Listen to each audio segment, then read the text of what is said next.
여러분 안녕하세요. 저는 경기도 수원시에 살고 있는 여자입니다. 저는 세상의 다른 사람들이 어떻게 사는지 그걸 궁금해하고 흥미로워하는 성격이라서요. 그런 재미로 톡톡 사연을 애청해 왔습니다. 사연들을 한참 듣다가 문득 정말 각양각색의 인생을 사는 모습들이 존재하기도 하지만 저처럼 특이한 과거를 지닌 사람이 아주 많지는 않은 것 같다는 생각 또한 하게 됐어요. 얘기를 풀어가는 것엔 재주가 없는 듯 싶어서 자신은 없지만 사연 신청에 용기를 내보는 만큼 제가 살아온 지난 얘기를 부디 경청해 주시면 감사하겠습니다. 얼마 전에 지인들과 모여서 차 한잔 나누는 동안에 자식들 얘기도 하고 이런저런 뉴스도 입에 담고 그랬었는데요. 대화 주제로 어떤 연예인의 얘기도 나왔었어요. 아유, 일찍 연예계 발들여서 성공도 거두고 이제는 나름 톱스타 소리까지 듣는데도 왜 그렇게 살까 몰라. 만족이 안 되나 봐. 아니면 이제 성공의 맛은 다 봤으니까 사는 게 너무 지루해서 자극적인 걸 일부러 찾는 건가? 난 아무튼 이해가 안 된다니까. 난 왜 그런지 알 것 같던데 지금은 폼나는 연예인으로서 인생을 살고 있지만 유년 시절에는 안 그랬다면서 가정 환경이 엄청 불우했다고 하던데 부모가 이혼과 재혼을 반복했다면서 어렸을 때 환경이 요상했던 사람들은 커서 아무리 성공을 거두고 잘 나간다고 해도 속 안에 결핍이라는 게 채워지지 않는 법이라고 하더라고. 이래서 사람은 가정 환경을 봐야 한다는 소리가 괜히 있는 게 아니야. 우리 큰딸이 얼마 전에 아르바이트를 새로 구하려고 자리를 많이 알아봤었는데 이력서의 성장 배경과 가족 구성원을 짧게라도 꼭 적어달라고 요청한 곳이 꽤 많았다고 하더라고. 그게 다 왜 그러겠어. 하나를 보면 열을 안다고. 우리가 튼튼하지 못한 아르바이트생은 애초에 뽑지도 않겠다. 그거지. 뿌리가 불안한 애들은 결국 사고치게 되어 있거든. 듣고 보니까 그 소리가 맞네. 아우, 요새 텔레비에 일찍 사고 쳐서 애기 낳고 그런 애들 얘기 나오잖아. 그런데 그거 보면 걔네들 부모가 꼭 이상하더라. 집안 환경이 범상치가 않아. 그러니까 남들처럼 못 살고 일찍 사고나 치고 그러는 거겠지. 맞네, 맞아. 어떤 환경에서 자랐느냐가 정말 중요하네. 톱스타면 뭐래? 뿌리가 흔들려서 인생이 평탄하질 않은데.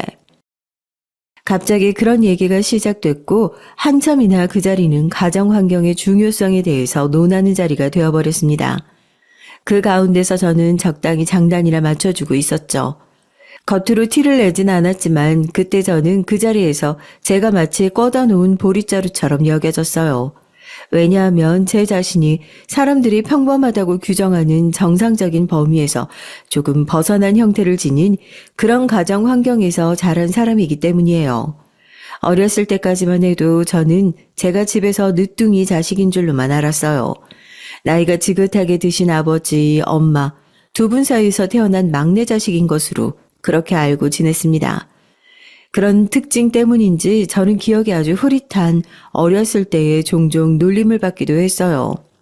야, 너는 왜 부모님이 할머니, 할아버지처럼 나이가 많아? 우리 엄마 아빠는 엄청 젊은데? 그런 식으로 말을 하면서 저를 향해 키득키득거렸던 동네 친구들의 비웃음, 그 놀림들이 있었습니다. 제 또래의 친구들 아버지들보다 훨씬 나이가 많으셨던 제 아버지는 제가 7살 때 돌아가셨어요. 사고 때문이었죠. 평소에 자전거를 타고 다니셨던 분이었거든요. 그날도 여느 때처럼 자전거를 타셨는데 길에서 모퉁이를 돌자마자 큰 차를 맞닥뜨렸던 겁니다. 집에서 별로 멀지도 않은 곳이었어요. 그랬기에 더욱 허무했고 충격적이었습니다. 아버지는 병원에서 며칠 힘들게 버티고 또 버티시다가 결국 세상을 뜨셨어요. 어렸던 저는 기껏해야 초등학교 입학을 앞뒀다는 것에 설레는 것이 인생에서 가장 대단한 사건이었기 때문에 갑작스러운 아버지의 죽음을 받아들이기 어려웠습니다. 머리로 이해가 잘 안 되었던 듯 싶어요. 그래서 이따금씩 눈물이나 흘려대며 멍하게 있는 게 고작이었죠. 구석에 멍하게 앉아서 틀어박혀 있었던 아버지의 장례식. 그곳에서 저는 태어나서 처음 듣는 종류의 얘기를 접할 수 있었습니다.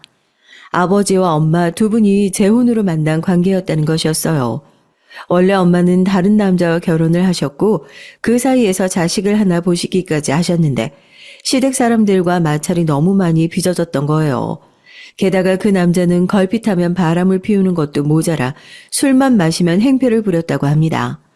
엄마는 더 이상 이렇게는 못 살겠다고 하셨고 그러자 기다렸다는 듯이 그 시댁 사람들이 엄마를 쫓아냈대요. 아무것도 없이 맨몸으로 쫓겨났다던데? 가방 하나 달랑 짐으로 챙겼다나 뭐라나. 아이 쫓겨났던 날에 심지어는 맨발이었단 소리도 있어.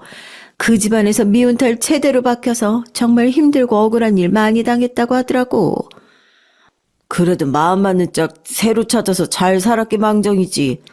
아이고 그러면 뭐라나 둘이서 함께 백년해로 하지를 못했는데 힘이 좋아서 늦둥이 딸도 보신 양반이 고작 자전거 타고 나갔다가 사고를 당해서 이렇게 떠났다는 게 말이나 되는 일이야.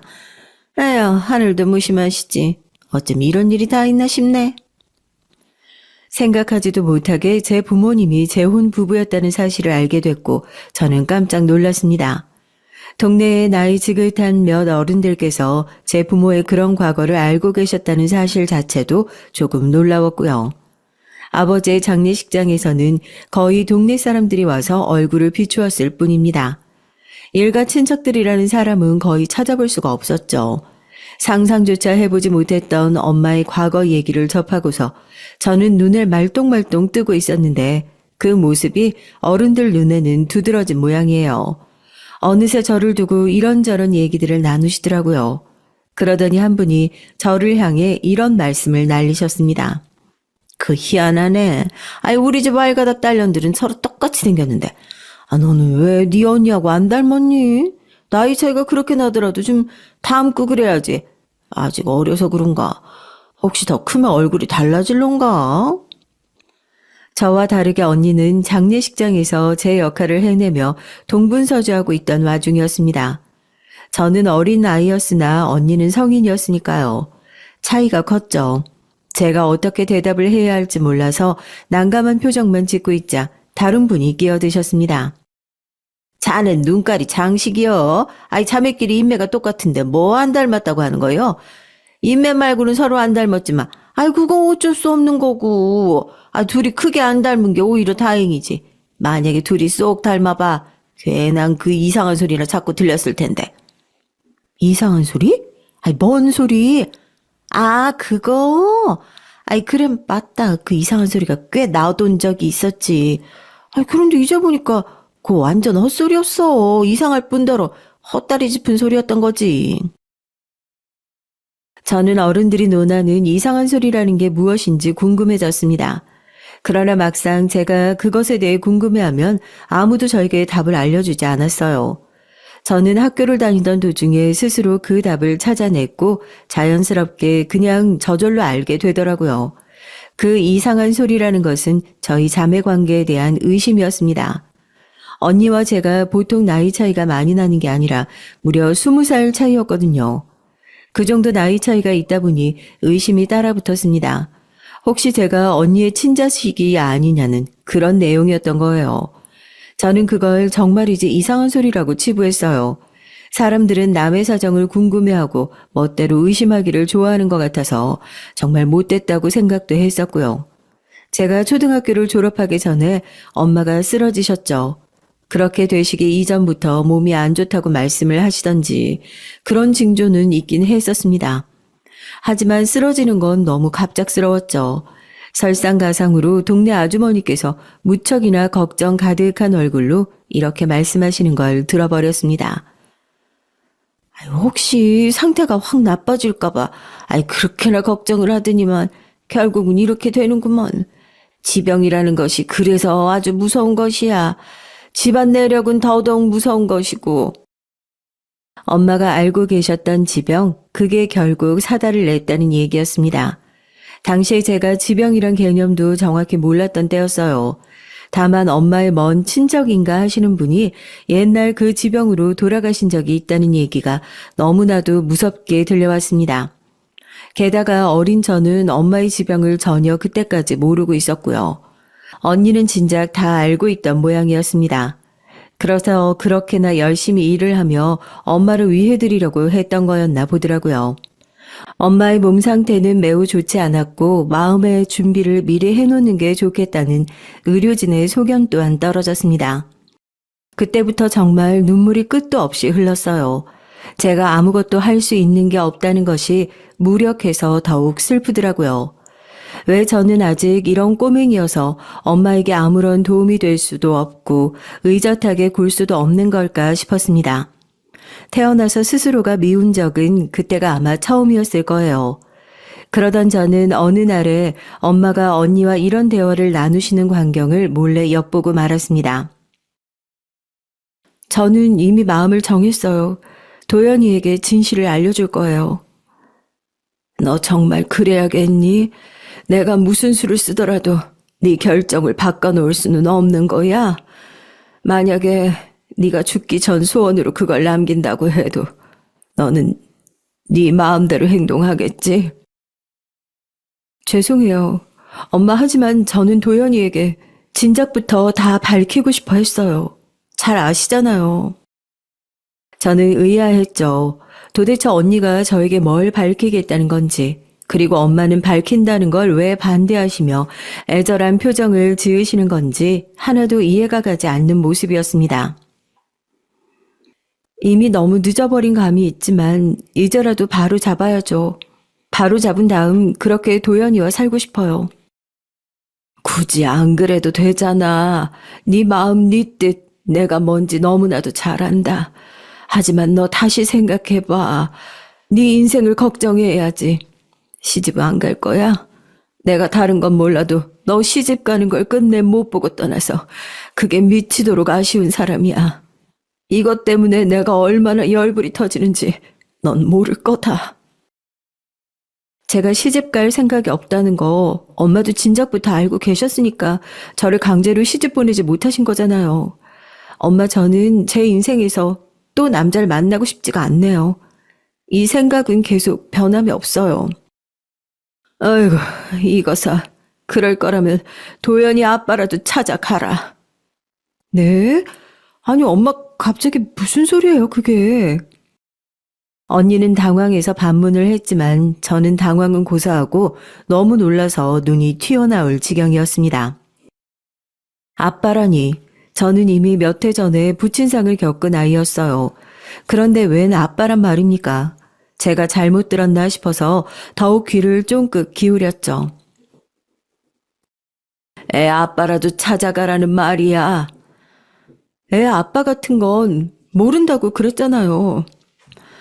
이제 와서 그렇게 딱 잡아뗄 거 없다. 네가 가끔 혼자 늦은 새벽에 술잔 기울이며 혼잣말을 중얼거리는 거 내가 모를 줄 알았니? 그 술주정 나는 다 들어왔다. 그래서 눈치챘어. 애 아빠가 누구인지 모른다는 네 말은 거짓말이었단 걸. 네, 맞아요. 알아요. 하지만 누군지 알기만 할 뿐이에요. 그게 전부라고요. 누구인지 안다면 어떻게든 찾을 수 있는 거 아니니. 대한민국이 어디 뭐 미국처럼 땅덩이가 넓기를 해 뭐를 해. 그런 것도 아닌데 왜 못 찾아. 안 찾는 것뿐이겠지. 찾지 않는 것에는 이유가 있겠죠. 엄마, 제가 알고 짐작하는 대로의 사람이 맞다면 저는 그 사람을 찾는 게 두려워요. 찾고 싶지 않아요. 두렵다고 해서 언제까지 덮어둘 수는 없을 거야. 너는 내 인생만 생각할 거니? 네가 그렇게나 도연이를 위한다면 아이 입장도 생각을 해줘야지. 위중한 상태의 환자라고 믿기 어려울 만큼 그 순간에 엄마의 목소리가 무척이나 근엄하고도 진지하게 울려 퍼졌습니다. 언니는 한숨을 푹푹 내쉬며 더 이상 대꾸를 하지 않고요. 저는 그 대화를 도저히 따라잡을 수가 없었어요. 대화 속에서 저희 아빠라는 존재를 확실하게 인지했을 뿐 그 나머지는 당시에 제 머리로는 받아들일 수가 없었습니다. 차마 엄마나 언니에게 그 대화가 뭐였냐며 물어볼 용기조차 나지 않았어요. 가뜩이나 엄마가 크게 편찮으신데 제가 괜한 걸 쑤셔댈까봐 그게 걱정이었습니다. 몇 달이 흐르고 난 뒤 저는 그때의 대화를 이해할 수 있게 됐어요. 그것은 엄마가 돌아가신 이후였습니다. 너무 어렸기 때문에 얼떨떨하고 이상한 기분이었던 게 더욱 컸던 아버지의 죽음과는 다르게 엄마가 세상을 떠나시는 것은 제대로 실감이 났어요. 훨씬 슬프고 훨씬 괴로웠죠. 이제 저는 부모님 다 안 계시고 오직 언니뿐이라는 생각이 들었습니다. 제가 언니와 나이 차이가 많이 나는 게 언니가 사회생활을 하는 성인인 게 다행이라고 여겨졌어요. 만약에 언니가 없다고 가정을 해보면 저는 정말 이 세상에 혼자였습니다. 의지할 친척은 딱히 없다는 걸 엄마의 장례식장에서 한 번 더 확인한 뒤였고요. 언니, 이제 우리는 어떻게 해야 돼? 나 너무 무서워. 진짜로 엄마가 돌아가실 줄은 몰랐어. 계속 아프시더라도 우리 곁에서 계속 있어 주실 줄 알았어. 계속 슬프고 많이 무서워. 어떻게 해야 할지 모르겠어. 내가 곁에 있어 줄게. 괜찮아, 도연아. 너무 걱정하지 마. 응? 내가 있잖아. 내가 함께 있을 건데 뭐가 그렇게 무서워. 울지 마. 정말? 내 곁에 있어 줄 거야? 거짓말 아니고? 당연히 진짜지. 내가 너를 떠날 이유가 뭐가 있겠어. 부동산 아저씨가 그랬는데 엄마도 돌아가셨으니까 이제 언니가 서둘러서 시집을 갈 거래. 그래야 먹고 살 수 있을 거니까 언니는 시집을 가버릴 게 분명하다고 그랬어. 뭐? 부동산 아저씨가? 그거 완전 웃기는 분이네. 나 아예 시집 갈 생각도 안 하고 있었는데 혼자 무슨 생각을 하신 거람? 그런데 옆에 어떤 아줌마가 부동산 아저씨한테 막 이런 소리를 했어. 언니가 시집을 가도 싫어도 못 갈 거라고. 나 같은 어린 동생이 딸려 있으면 시집 가기 힘드니까 뜻대로 살기 힘들 거라고. 나 언니한테 앞으로 걸림돌인 존재라고.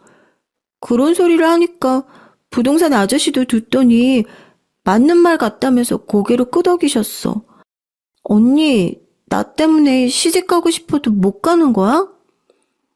네가 왜 걸림돌이야, 도연아. 그렇게 생각하지 마. 나한테는 다른 무엇보다도 네가 제일 소중해. 눈물 속에 엄마를 보내드린 후 언니와 마주보고 앉아서 진지하고 현실적인 얘기를 나누던 중이었습니다. 앞으로 어떻게 살지 그게 관건이었죠. 저는 언니가 아니라면 이 세상에서 혼자가 되는 거니 저의 처지가 가장 걱정이 되면서도 한편으로는 제가 언니 인생에 걸림돌일까봐 그게 참 미안했습니다. 그래서 저는 그때 죽어도 혼자가 되기 싫으면서도 괜히 마음에도 없는 소리를 꺼내놨어요. 언니, 혹시 시집 가고 싶은 거면 가도 돼. 나 그냥 두고 가도 괜찮아. 언니라도 잘 살면 그걸로 좋은 거잖아. 그러자 언니가 말문이 턱 막혀서는 저를 빤히 쳐다봤어요. 저는 눈물을 훔치고 씩씩한 표정을 꾸며냈었죠. 엄마가 맨날 언니 걱정하셨거든. 나 알아. 엄만 나보다 언니 생각을 더 많이 하시던 분이었으니까.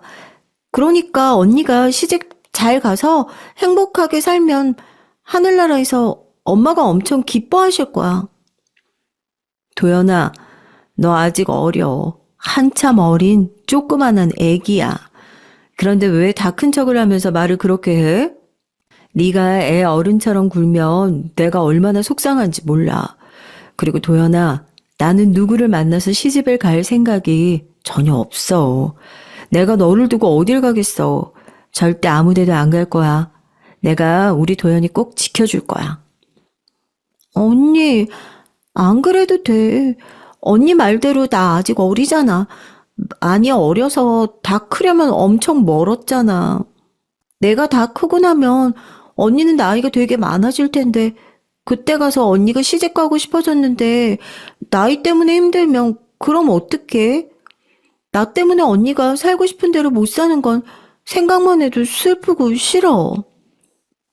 아휴, 나는 네 나이 때 이렇게 하고 싶은 말 똑바로 다 할 줄 아는 애가 아니었는데, 넌 누굴 닮아서 이렇게 말을 잘하는지 모르겠다. 의젓한 척을 있는 힘껏 해댔던 저를 보면서 언니는 힘없는 미소를 지었습니다. 그 미소가 왠지 모르게 깊은 슬픔을 담고 있다는 생각을 하고 있던 바로 그때였어요. 언니가 결심을 마쳤다는 표정을 지어 보이더니 손으로 제 어깨를 어루만지며 말했습니다. 도연아, 이제 눈물 닦고 내게 얘기 들어줄래? 지금부터 아주 중요한 얘기 해줄 건데 네가 꼭 알아들어야 하는 거야. 내가 꼭 알아야 하는 얘기? 그게 어떤 건데? 저는 그 순간 직감적으로 엄마가 돌아가시기 이전에 언니와 나누었던 대화, 제가 엿들었던 바로 그 대화와 관련되어 있을 것이라고 여겼어요. 제가 그때 머릿속에서 재빨리 어떤 가정을 했었는가 하면 말이죠. 돌아가신 아버지가 저의 생부가 아니시고 다른 분이 따로 살아계시며 언니는 그 사실을 알고 있다는 게 저의 추론이었습니다. 언니의 입에서 우리 자매는 사실 이부 자매라는 말이 튀어나올 거라고 순간적으로 예측이 들었던 거죠. 하지만 현실은 달랐습니다. 상상보다 더한 게 언제나 현실이더군요. 도연아, 너의 엄마가 돌아가신 게 아니야. 나한테는 엄마가 맞는데 너한테는 아니야. 어? 그게 무슨 소리야? 언니, 나 지금 이해가 안 돼. 먼저 돌아가신 아버지도 우리 도연이한테는 아버지가 아니야. 나한테는 아버지셨지. 너의 외할아버지셨고, 이번에는 외할머니가 돌아가신 거야. 무슨 뜻인지 알겠어? 뭐라고? 외할아버지, 외할머니? 그럼 그 부모님은? 내 부모님은, 나 머리가 어지러워. 언니가 왜 이런 소리를 하는 건지 전혀 모르겠어. 도연아, 나는 너의 언니가 아니야. 사실은 너에게 내가 바로 엄마야. 내가 네 엄마야. 갑자기 시간이 멈춰버린 것만 같았습니다. 제 뇌는 생각하기를 잠시 거부했죠. 저를 향해서 괜찮냐고, 많이 놀랐냐고, 그런 걸 물어보는 제 눈앞의 얼굴이 너무 낯설게 보였습니다. 제가 평생을 언니라고 믿으며 알고 살아온 그 얼굴이었어요. 그런데 제 언니가 아니라고 말을 했어요. 사실은 언니가 아니라 제 엄마이고 저에게 애초부터 언니 같은 자매는 없었다고, 그게 진실이라고 했습니다. 너만 괜찮다면 이제부터 언니가 아니라 엄마라고 그렇게 제대로 불러주면 좋을 것 같아. 난 네 엄마니까. 충격으로 굳었던 뇌가 다시 돌아가기 시작했을 쯤 들려온 그 목소리에 저는 소름이 돋았습니다. 이건 현실이 아니라고 외치며 저는 벌떡 일어났고 무조건 그 자리에서 도망을 쳤어요. 한참을 달리다 보니까 어느새 저는 평소 친구들과 어울려 놀던 공터에 와 있었습니다. 제 친구들은 각자의 집에서 저녁밥을 먹을 시간이었죠. 각자의 엄마가 따뜻하게 차려준 밥상에서 행복한 시간을 보내고 있을 터였습니다. 저는 이제 엄마를 잃었고 두 번 다시 엄마의 밥상 앞에 못 앉을 거라고 생각했었죠. 그런데 제가 엄마라고 여겼던 존재는 사실 외할머니였고 언니가 엄마였다는 걸 도저히 어떻게 무슨 수로 받아들여야 할지 갈피를 못 잡겠더라고요. 돌아가신 엄마, 아니 외할머니가 어떤 생각을 하시다가 눈을 감으셨을지 짐작조차 가지 않았습니다. 한때 들려오고는 했었다던 그 이상한 소리라는 게 결국은 맞았던 거예요.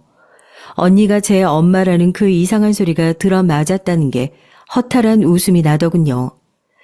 입은 웃음소리를 뱉고 있는데 눈은 눈물을 줄줄 흘려대고 있었습니다. 얼마나 그러고 있었는지 모르겠지만 어느새 하늘이 완전히 깜깜해져 있었고 몸이 추위로 으슬으슬 떨려오기 시작했어요. 배도 고팠지만 더 이상은 울 힘도 없었습니다. 집으로 돌아갈 수밖에 없다는 사실에 침울해져 있던 바로 그때 기력이 다 떨어져서 고개를 푹 숙이고 바닥을 바라보고 있던 제 시야에 신발 하나가 들어왔어요. 언니, 아니 엄마의 신발이었습니다. 저는 고개를 들기가 싫었어요. 저를 찾으러 온 게 언니가 아니라 엄마라는 사실이 너무 싫었습니다. 도연아, 내가 미안하다. 너무 성급했나 봐. 너에게 상처를 주고 말았네. 정말 미안해. 내 생각이 짧았어. 그런데 엄마의 목소리에 울음기가 가득해서 저도 모르게 고개를 천천히 들고 말았죠. 저를 찾아 뛰고 또 뛰어다녔을 피곤한 발은 신발이 감춰줄 수 있었지만 얼굴은 숨겨지지 않았어요. 걱정 후에 괴로움으로 범벅이 된 엄마의 얼굴 위로 눈물이 흘러내렸습니다. 머리 또한 부스스하게 엉망이 되어 있었죠. 하지만 너에게 진실을 알려주고 싶은 마음이 너무 커서 그랬을 뿐이라는 걸 네가 이해해주면 좋겠구나.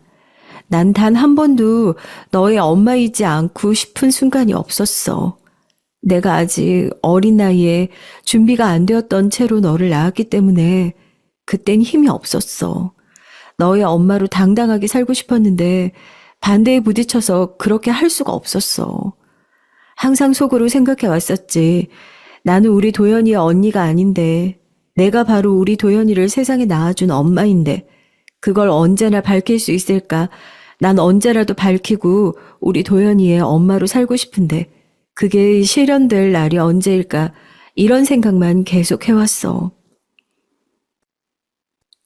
그럼 더 일찍 밝혔어야지. 내가 더 크기 전에 내가 말을 다 알아듣고 이해하고 언니가 사실은 엄마였다는 걸 너무 이상한 일이라고 생각할 수 있는 이런 나이가 되기 전에 말을 해줬어야지. 미안해. 더 일찍 말해주고 싶었지만 돌아가신 네 외할아버지 그리고 외할머니 모두 허락하지 않으셨어. 결사 반대를 하셨거든.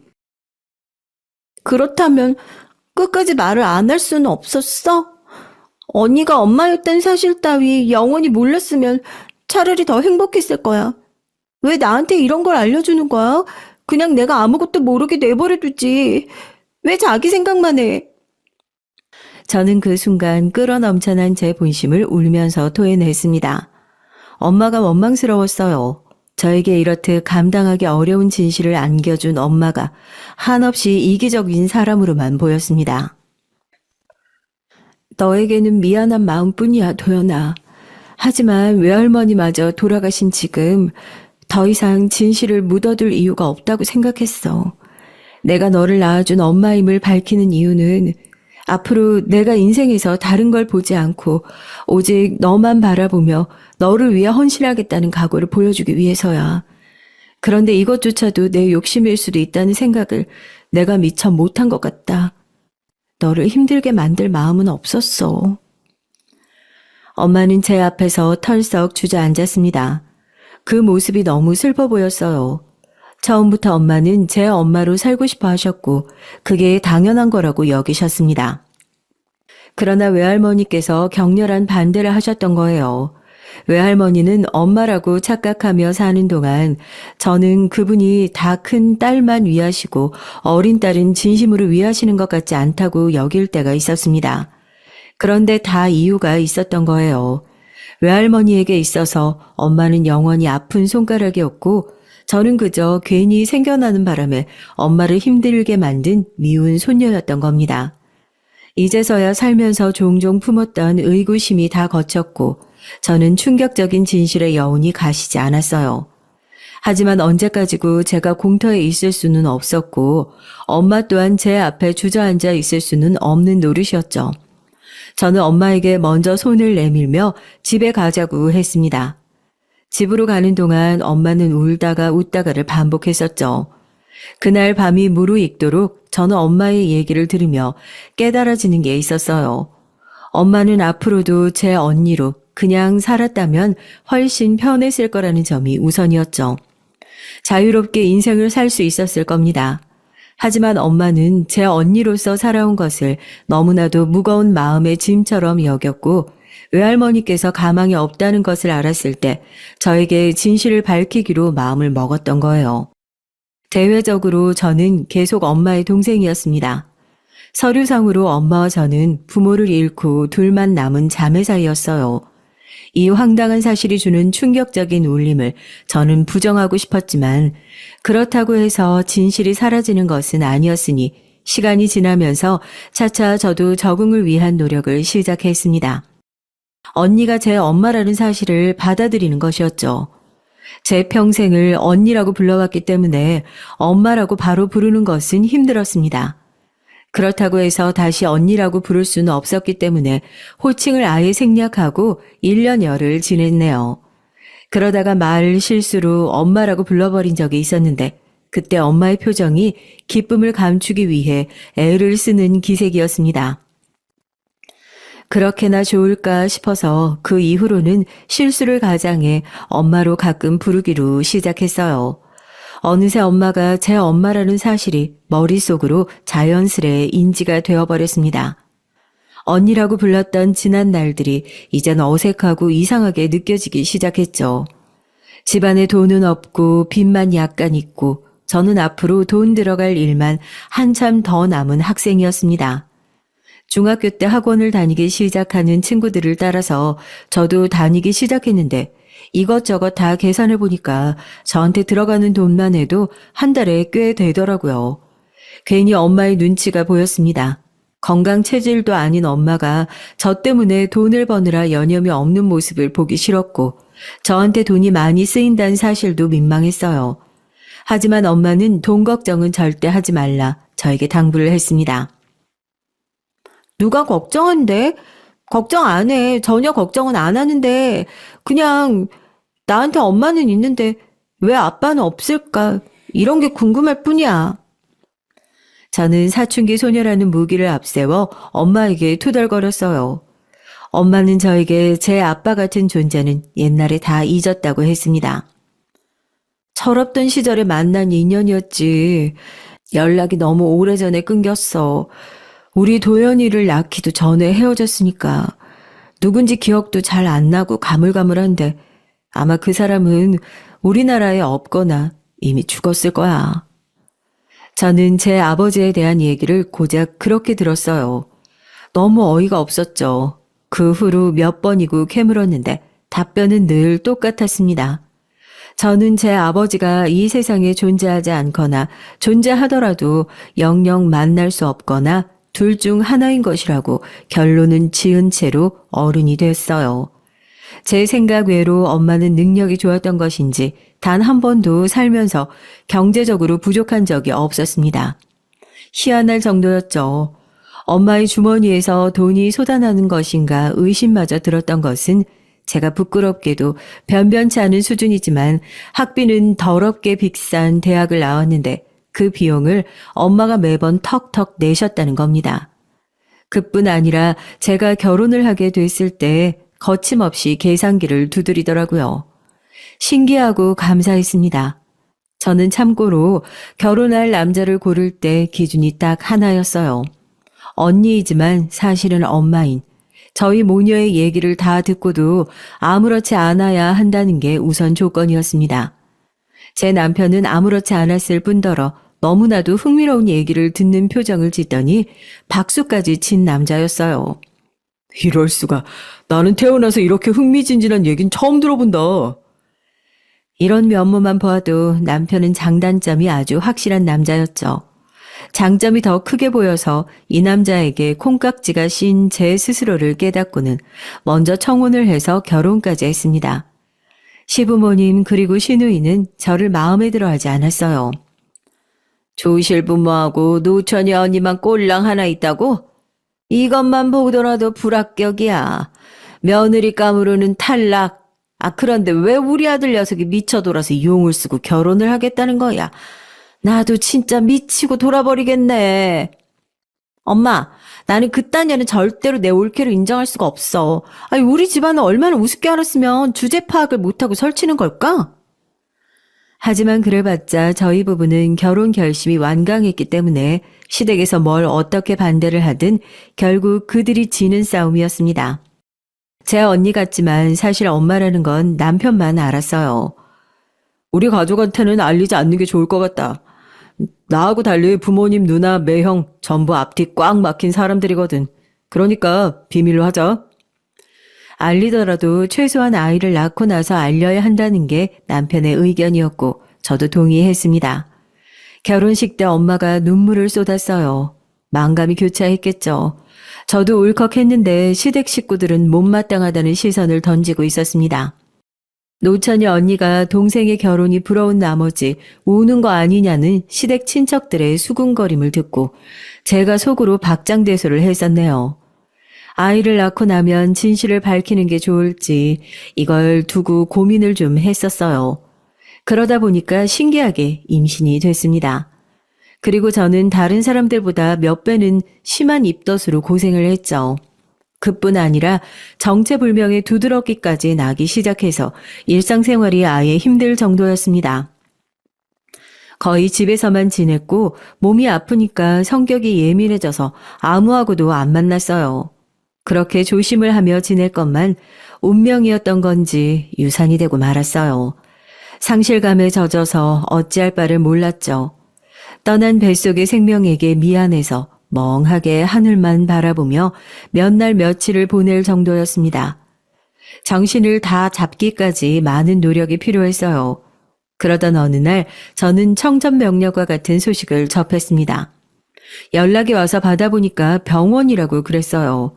엄마가 길에서 정신을 잃고 쓰러지는 바람에 병원으로 실려 오셨다는 소리를 들은 순간 머릿속이 새하얘졌습니다. 어쩌면 저는 그때부터 이미 불길함을 감지했던 것일지도 모르겠어요. 찾아간 병원에서 엄마는 응급실에 계셨지만 곧 일반 병실로 옮겨지실 거라고 했고요. 엄마를 3달 만에 뵙는 거였는데 너무나도 초췌해지신 모습에 제가 말문이 막히고 말았습니다. 게다가 안색은 왜 그렇게 안 좋은 것인지 마치 꼭 시한부 환자 같다고 생각이 들었던 순간 제 등줄기로 소름이 돋아났죠. 엄마, 왜 쓰러졌던 거야? 무슨 이유로? 왜 응급실에서 바로 귀가를 안 하고 입원을 하는 거야? 그리고 이 병원에 엄마가 원래 다니고 있었던 거야? 엄마, 혹시 어디 많이 안 좋은 거야? 응? 제발 뭐라고 말 좀 해봐, 엄마. 저는 두려워져서 그렇게 묻고 말았고 엄마는 입을 꾹 다문 채로 아무 대답도 하지 않았습니다. 깊은 생각에 잠긴 눈빛만을 저에게 내보이고 있을 뿐이었죠. 저는 답답하고 걱정이 돼서 미칠 것 같은 심정을 아는 채로 일반 병실로 이동할 때까지도 계속 침묵을 지키고 있는 엄마의 곁을 지킬 뿐이었습니다. 한참이나 입을 다물고 있던 엄마는 저에게 물을 한 잔 가져다 달라고 그랬어요. 목이 마르다는 게 첫마디였죠. 저는 병실 밖으로 나가 컵에다 물을 한 잔 떠왔는데 다시 돌아온 병실의 침대 위에 앉아있는 엄마의 얼굴이 방금 전보다 기운이 넘치면서도 진중한 표정을 짓고 있다는 걸 알 수 있었습니다. 엄마는 물 한 모금을 마시고 나서 아무렇지 않은 말투로 이렇게 말했어요. 도연아, 난 이제 살 날이 얼마 안 남았어. 올해를 넘기지 못할 것 같다. 이제서야 너에게 말하는 점 정말 미안해. 뭐라고? 엄마, 어떻게 그럴 수가 있어. 아니야, 이건 말도 안 돼. 엄마는 왜 항상 내가 받아들이기 어려운 얘기만 하는 건데. 나 이거 못 믿어. 절대로 못 믿어. 엄마가 시험보라니. 게다가 남은 시간이 그렇게나 짧다니. 이건 말도 안 되는 거야. 좀 더 일찍 밝히고 싶었는데 임신 중에 힘들어하는 너를 보면서 혹시 내가 시한부라는 걸 네가 알면 너무 크게 충격받을까 봐 일찍 밝힐 수가 없었어. 그리고 네가 유산이라는 아픔을 겪게 됐는데 내일까지 거기에 얹을 수가 없더라. 그래서 너에게 말하는 게 자꾸만 늦어졌다. 이번 주에 너에게 알릴 생각이었는데 오늘 이런 모습으로 알려주게 돼서 정말 미안해. 엄마, 뭐가 미안하다는 거야? 엄마는 왜 자꾸 나한테 미안해만 해? 그럴 것 같으면 애초에 미안할 일은 안 하면 되는 거잖아. 엄마, 나한테 엄마의 일보다 더 중요한 게 어디 있다고. 임신하고 유산한 게 뭐 그리 대소라고 엄마의 일을 이렇게 늦게 알아야 하는 거야? 이건 아니잖아. 저는 어린아이처럼 엉엉 울고 말았습니다. 마치 엄마가 제 엄마라는 사실을 알았던 그때로 돌아가서 우는 것만 같았어요. 시간을 돌릴 수만 있다면 그때의 그 순간에 엄마를 꽉 안아주고 싶었습니다. 저를 향한 엄마의 사랑, 그것에 발끝에나마 미치려고 노력하는 딸이 되어주고 싶었어요. 그러나 시간을 돌릴 수는 없는 일이었고 제가 엉엉 우는 동안에도 엄마의 남은 시간은 줄어만 가고 있었습니다. 외할머니의 목숨을 앗아갔던 그 나쁜 병이 엄마의 몸에도 퍼진 상태였어요. 건강검진을 해마다 받지 않고 방심하며 산 탓에 이렇게 되었다며 미안하다고 말을 하는 엄마 때문에 더욱 속상했습니다. 저에게 미안해만 하는 엄마가 세상에서 가장 가엾고 짠했어요. 도대체 저 같은 게 왜 옛날에 엄마의 뱃속에서 자리를 잡아서 엄마의 인생을 좀 갉아먹었을까 싶었네요. 엄마의 인생이 저 때문에 날개를 달지 못했던 것만 같아서 하염없는 죄책감에 눈물이 흘러내렸습니다. 엄마에게 남은 시간은 정말로 얼마 되지 않았어요. 병실을 찾은 남편은 엄마에게 인사를 올리다가 감정이 격해져서 그대로 바닥에 무릎을 꿇은 채 오열을 하고 말았습니다. 죄송합니다. 정말 울지 않으려고 했는데 이런 나약하고 추한 모습 장모님께 절대 안 보이려고 했는데 죄송합니다. 남편은 눈물 콧물을 너무나도 흘려댄 탓에 조금 진정이 되자마자 세수를 하러 화장실로 달려가야만 했어요. 저는 왠지 모르게 한숨이 쉬어졌는데 그런 저를 보며 엄마는 빙그레 미소를 짓고 있었죠. 윤서방이 너하고 단둘이 있을 때는 어때? 잘 해주니? 대화는 둘이서 자주 나누고? 딱히 할 얘기 없어도 이런저런 시시콜콜한 대화라도 우리는 자주 하려는 편이야. 그리고 사람이 그냥 한결같아. 처음 만났을 때나 지금이나 괜찮은 부분은 계속 괜찮고 못난 부분은 계속 못났어. 그러기 쉽지 않은데 윤서방도 보면 볼수록 정말 별난 사람이다. 근데 내가 정말 사위를 잘 봤구나 하는 생각이 들어. 솔직히 사돈 내외는 마음에 별로 안 들거든.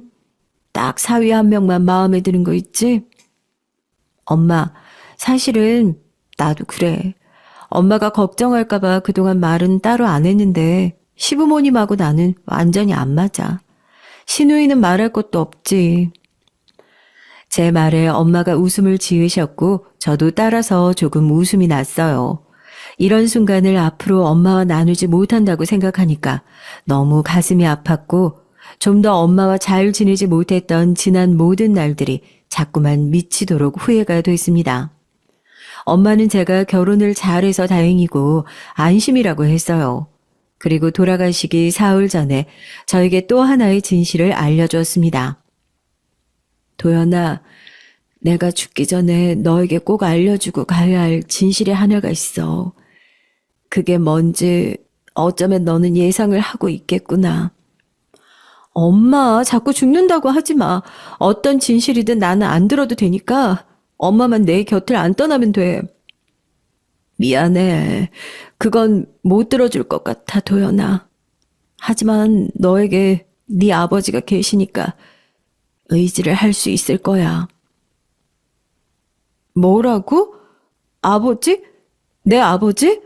설마 내 아버지가 어떤 사람인지 엄마 알고 있었던 거야? 내 손가방 안을 보면 수첩 하나가 있어. 그 수첩의 맨 뒷장을 보면 돼. 내가 혹시나 너에게 네 아버지 얘기를 하지 못하고 죽을 수도 있을 것 같아서 거기에 미리 적어 놓은 거야. 저는 홀린 듯이 병실 침대 옆 수납장을 열어서 엄마의 손가방을 뒤졌습니다. 거기서 나온 수첩의 맨 뒷면에 적힌 글자를 읽고 저는 하마터면 비명을 지를 뻔했어요. 회사 이름일 게 분명한 단어가 적혀 있었고 어떤 이름 석자 또한 적혀 있었습니다. 그 이름 석자 앞에 회장이라는 두 글자가 자리하고 있었어요. 도연아, 네 아버지 되시는 분은 기업 회장이셔. 그리고 15년 전부터는 그분이 너의 존재를 알고 계셨어. 내가 찾아가서 얘기를 다 했으니까. 저는 뒤통수가 얼얼하다 못해서 뻐근한 느낌마저 들었습니다. 제 아버지라는 분이 멀쩡히 살아계시다 못해서 무려 기업의 회장님이신데 그분이 저를 이미 알고 계시기까지 하다는 것을 제가 한꺼번에 받아들이기 벅차더라고요. 하지만 그 순간 저에게는 그 무엇보다도 중요한 일이 있었습니다. 엄마의 마지막을 지켜드리는 일이었어요. 오로지 엄마만 생각해도 모자람이 있는 순간이었죠. 저는 아버지에 대한 일은 덮어둔 채 엄마의 임종을 지켰습니다. 엄마, 다음 생에는 누구 엄마 같은 거 하지 말고 높은 하늘을 나는 새처럼 그냥 자유롭게 마음이 가는 대로 멋대로 살게야. 꼭 약속해. 저는 온몸에 수분이 다 빠져나가는 기분이 들 정도로 많이 울었던 것 같아요. 엄마의 장례식을 도대체 무슨 정신으로 버텼던 건지 모르겠습니다. 그리고 납골당에서 편안히 엄마가 자리한 것까지 보고 난 뒤 머릿속에는 아버지라는 존재를 떠올렸죠.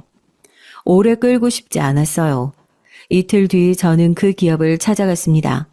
아주 작은 공장에서부터 출발해서 어엿한 모습의 중소기업으로 성장한 그곳에 제 아버지가 계셨습니다. 회장님과 약속을 잡았다고 뻔뻔하게 거짓말을 한 뒤 제 이름을 댔어요. 비서는 미심쩍은 눈으로 저를 바라봤지만 잠시 후 회장실에서 저를 안내하라는 답이 들려왔죠. 엄마를 떠나보낸 직후여서였을까요? 저는 조금도 떨리지 않았습니다. 회장실 안으로 들어가서 아버지를 드디어 만난 저는 속으로 놀라고 말았어요. 저하고 눈매가 정말 똑같았거든요. 네가 도연이구나. 그래 어서 와라. 15년 전에 네 엄마가 나를 찾아와서 네 얘기를 털어놓았던 때에 내가 너를 먼발치에서 한번 본 적이 있었고 그 이후로 사진을 몇 번 받아봤었지. 늦었지만 결혼 축하한다. 정말로 제 아버지가 맞으시군요. 부인도 따로 계시고 자식도 둘 두신 걸로 알아요. 저희 엄마하고 그럼 바람을 피우셨던 거예요? 아니, 그건 맹세코 아니란다. 네 엄마를 만난 건 내가 결혼하기 이전이었으니까. 아버지를 통해서 처음 듣는 얘기였습니다. 두 분이 만나셨을 당시 엄마는 나이를 5살이나 속이셨다고 해요. 그래서 아버지는 엄마가 고작 20살이라는 걸 모르셨습니다. 두 분은 만남을 이어가셨으나 엄마가 우연히 알아버리셨던 거예요. 아버지에게 결혼할 상대가 따로 있다는 것을요. 집안 어른들끼리 멋대로 정했던 것이고 아버지는 그 결혼을 하실 마음이 없었습니다. 그러나 그 마음을 모르셨던 엄마가 이별을 고하셨던 것이죠. 나이를 속였다는 진실과 함께요. 엄마가 20살밖에 안 됐다는 걸 알게 되신 아버지는 그간 속았다는 것에 상처를 받으셨고 그 길로 집안이 정해준 결혼을 하고 마셨습니다. 엄마의 뱃속에는 제가 있었고요. 아버지가 저의 존재를 아신 것은 15년 전이었습니다. 엄마가 제 사진을 들고 아버지를 찾아가셨던 거예요. 제가 뭘 따로 바라는 건 아니에요. 단지 우리 도연이가 이 세상에 존재한다는 걸 너무 늦게 아시지는 않았으면 해서 지금 말씀드리는 거예요. 그리고 엄마는 아버지에게 아무런 금전 요구도 하지 않으셨어요. 아버지는 직접 먼 발치에서 저를 보시자마자 제가 당신의 친딸임을 알아보셨습니다. 아버지는 당신의 가정을 지키셔야 했기에 제 앞에 나타나지 않으셨어요. 그러나 때마다 엄마에게 얼마간의 돈을 보내셨죠. 저를 위해 쓰라고 하시면서요. 마르지 않는 샘물 같던 엄마의 주머니, 그 비밀을 이렇게 알게 됐습니다. 그러나 저는 후련하지 않았어요. 엄마는 이미 돌아가셨어요. 아버지를 장례식장에 부르지 말아달라고 그렇게 유언을 남기셔서 따랐고요. 엄마가 돌아가셨다는 것을 알고 눈물을 흘리며 고개를 떨구시는 아버지의 모습에서 제가 그 어떤 가벼운 감정도 느낄 수가 없었기 때문입니다. 끝까지 나에게 거리만 두다가 떠나갔구나. 이 무정한 사람. 나에게 의지를 더해주지. 내 탓을 하면서 나를 원망을 하지. 왜 한 번을 그러지를 않았냐 이 말이야. 이 답답한 사람아. 아버지는 우시는 동안 엄마를 향해 그런 말씀을 한참이나 중얼거리셨어요. 저는 엄마의 딸이 맞나 보더라고요. 아버지를 뜯어먹을 생각은 추호도 안 들었으니 말입니다. 인사를 드린 뒤 그곳을 빠져나오려고 했는데 아버지가 저를 잡으셨습니다. 혹시 아직 점심 안 먹었다면 나와 함께 먹고 가지 않겠니? 너에게 물어볼 것도 많고 너에게 해줄 얘기 또한 많다. 처음으로 내 딸 도연이와 같이 밥 한 끼 하면서 대화를 나누고 싶구나. 저는 아버지 입에서 나온 내 딸이라는 표현에 너무 놀란 나머지 거절을 할 생각조차 하지 못하고 근사한 식당으로 이동을 해버렸어요. 당신을 꼭 아버지라고 불러달라고 하시며 앞으로 부족하나마 아버지 노릇을 하고 싶다는 그 말씀을 듣는 동안 가슴이 찡해서 혼났습니다. 얼마 뒤 아버지에게 남편도 보여드렸고요. 남편은 그날 내내 긴장이 역력한 기색이었습니다. 표면적으로는 내 아내의 언니인 것 같지만 실상은 엄마였던 장모님에 이어서 표면적으로는 아무 상관도 없는 남남인 것 같지만 내 아내의 아버지시라는 장인 어른까지. 게다가 장인 어른은 기업 회장님? 나처럼 독특한 경험을 하는 남자도 우리나라에 거의 없을 거야. 남편은 그런 말을 하면서 못 살겠다는 듯이 고개를 흔들었지만 인매가 웃고 있더라고요. 본심은 그 미소에 있었습니다. 그 이후로 엄마를 그리워하면서 아버지의 쏠쏠한 원조를 받으면서 그렇게 지냈습니다. 시댁 식구들은 제가 주식의 귀재가 된 줄로만 그렇게 착각하고 있어요. 저희 부부의 풍요로워진 생활 수준에 대해 뭔가 변명할 거리가 필요했는데 남편이 하필 주식이라는 거짓말을 해버렸거든요. 덕분에 저의 천재성을 일찍이 알아보지 못해서 미안하다며 시댁 식구들이 제 앞에서 눈치를 보고 조심스러워하는 모습을 볼 수 있게 됐지만 진실은 주식과 멀어도 너무 멀었기 때문에 가슴 한구석이 몹시도 캥깁니다. 남편은 시부모님 중 누구 한 분이 돌아가실 때가 되면 진실을 알려드려도 된다는 입장인데 그때까지는 시간이 꽤 남은 것 같거든요. 정말 그때가 되기 전까지 밝히지 않아도 되는 걸까요? 안녕하세요. 저는 일남일녀를 둔 수학학원 원장입니다. 30대면 원장치고는 좀 어린 편이죠. 수학을 가르친다고 하면 제일 많이 듣는 소리가 그 어려운 걸 어떻게 가르칠 수 있냐는 말인 것 같아요. 그와 함께 신기하단 말도 꽤 많이 듣고 있답니다. 저는 어릴 때부터 명쾌하고 확실한 것이 좋았어요.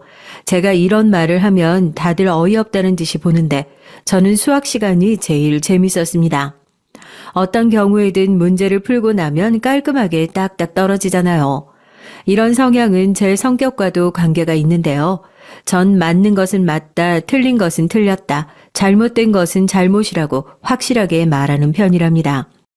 이게 어떻게 보면 좋다고 보일 수도 있지만 여러 사람들과 부딪혀야 하는 사회생활을 하기에는 너무 강한 성격이라는 얘기도 많이 듣고 있죠. 저걸 도대체 누가 데려가겠어. 저렇게 기가 세고 지가 하고 싶은 말 다 하고 사는 애를. 꽁하게 마음에 담고 있는 것보다 낫죠. 그리고 잘못한 일이 있으면 잘못이 있다고 알려주는 게 맞는 거 아니에요? 아이고, 같은 말을 해도 좀 예쁘게 할 수는 없니? 네가 이러니까 아빠 없이 커서 그렇다는 말을 하지. 누가 그래요? 내 앞에서는 한마디도 못하는 것들이 꼭 뒤에서는. 아휴, 내가 너 때문에 10년은 더 빨리 늙는 것 같다, 이거사. 저는 어머니의 잔소리도 집신도 짝이 있다고 어딘가에는 있겠지 하며 별 생각 없이 한 귀로 듣고 한 귀로 흘려버렸어요. 어머니께서 말씀하셨던 저를 데려갈 누구는 그리 멀지 않은 곳에 있었습니다. 남편은 초등학교 때부터 줄곧 알고 지내온 친구였어요. 동네에서 유명한 부잣집 아들이었죠. 어른들이 늘 그 집에 대해 얘기를 나누시는 모습을 봤는데 당시에는 뭐하러 저렇게 남의 집 일을 가지고 얘기를 하나 싶었습니다. 지금에야 왜 사람들이 수군거렸는지 이해가 되지만요. 남편과 저는 앙숙 사이였어요. 정말 부단히도 많이 싸웠죠. 대학 진학을 이유로 연락이 끊어진 남편을 다시 만난 것은 8년이 지난 동창회였습니다. 정말 변한 것 하나 없더군요. 그런데 남편은 저더러 성격이 좀 죽은 것 같다고 놀라워하더라고요. 저는 그대로라도 생각을 했는데 아무래도 아이들과 학부모를 상대하다 보니 좀 많이 유해진 부분이 있기는 했나 보더라고요. 그렇게 오랜만에 만난 저희는 다시 예전처럼 티격태격하는 사이가 됐고 연인으로 발전하게 됐답니다. 남편은 결혼이란 것에 상당히 회의적인 사람이었어요. 우리가 꼭 결혼할 필요가 있을까? 지금도 서로 좋잖아. 이대로 지내면 되잖아. 나쁠 거야 없지. 지금 우리 사이는. 그런데 아이가 태어나면? 그땐 어쩔 건데. 난 그냥 지금이 좋아. 아이가 꼭 있어야 돼. 그냥 우리 둘만 이렇게 지내면 되잖아. 개인적으로 아이를 좋아해서 셋은 낳고 싶었던 저는 이런 남편의 반응을 이해할 수 없었죠. 저는 왜 결혼을 싫어하느냐고 몇 번이나 물었지만 남편은 속 시원하게 얘기해주는 법이 없었습니다. 그냥 싫다. 결혼은 단순한 제도의 하나일 뿐이다. 굳이 따를 필요가 없다 등등의 반응만 보일 뿐이었죠. 그냥 헤어지자 우리. 그게 무슨 말이야. 갑자기 헤어지자니. 너무 뜬금없잖아. 난 결혼도 하고 싶고 아이도 셋은 낳아서 키우고 싶어.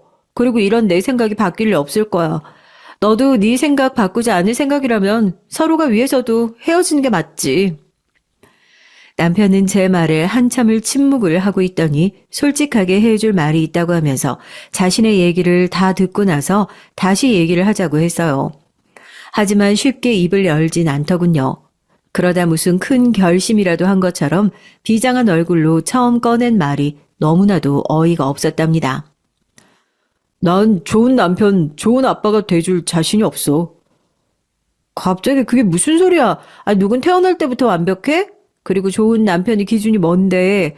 좋은 아빠라는 게 무슨 자격증이야? 누가 그걸 판단하는데? 지금 그런 이유로 결혼이고 아이고 다 포기한다고? 그런 이유라니. 우리 집이 어떤 곳인지 동네 소문이 자자한데 몰라? 한 번도 들어본 적 없어?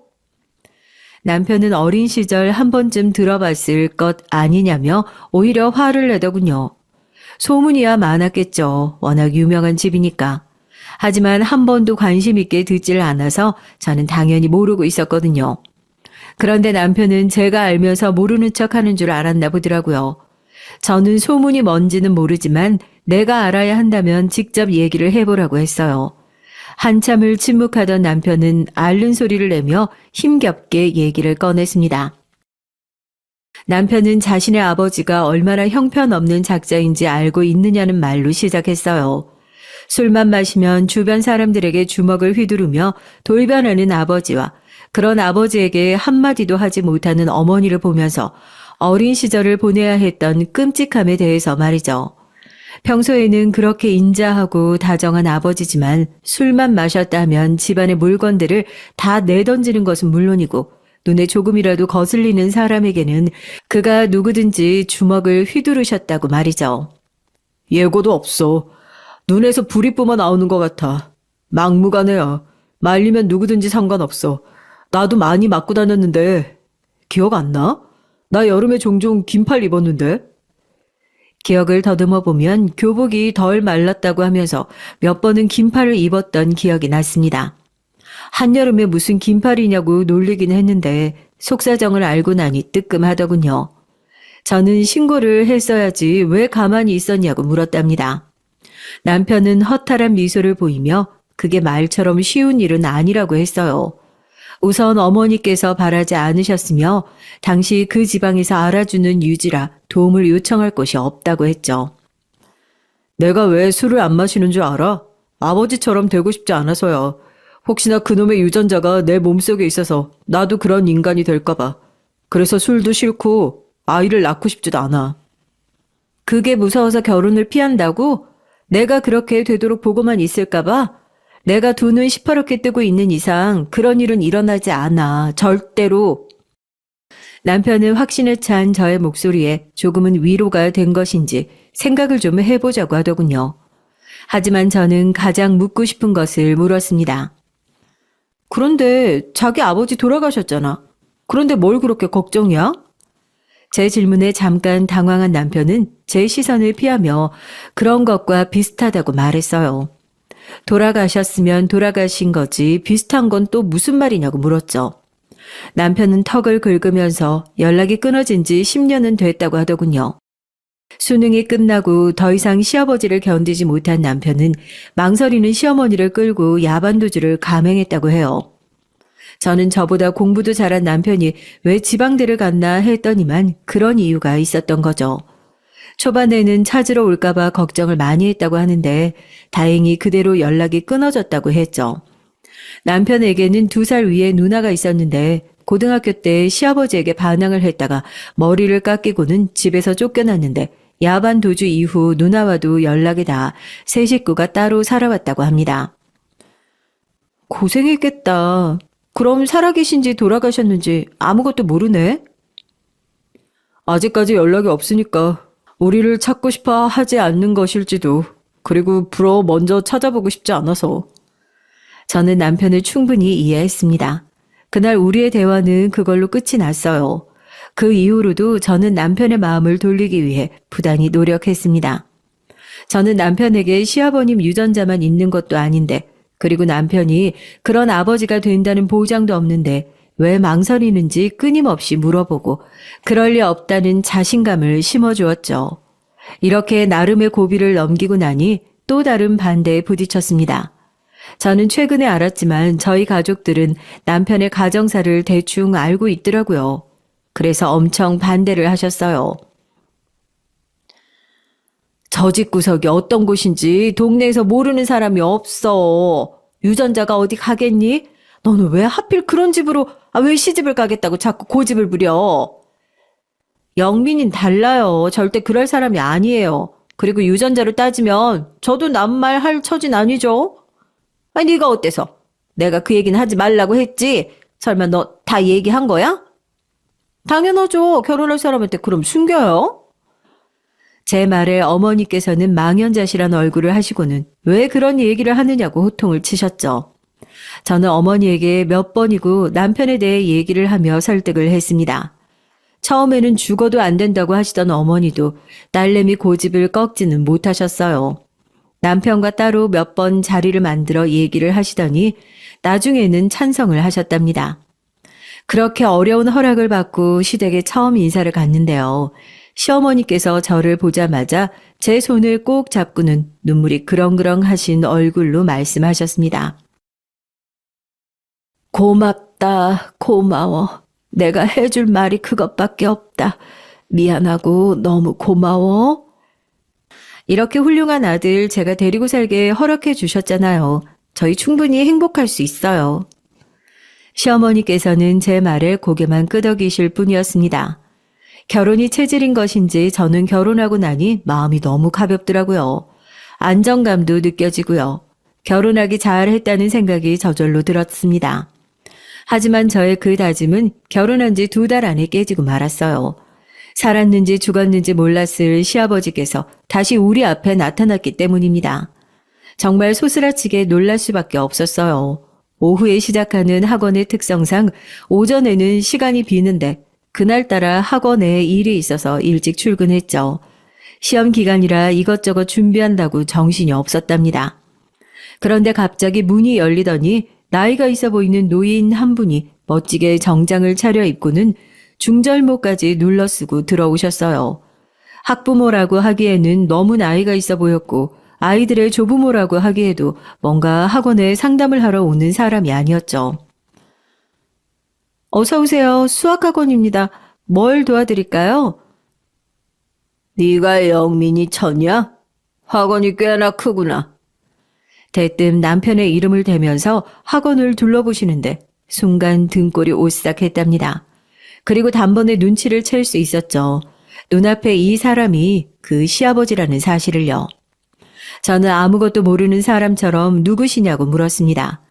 시아버지께서는 피식 웃으시면서 남편에게 아무런 얘기를 듣지 못했냐고 하시더니 자신이 시아버지라고 말씀하셨어요.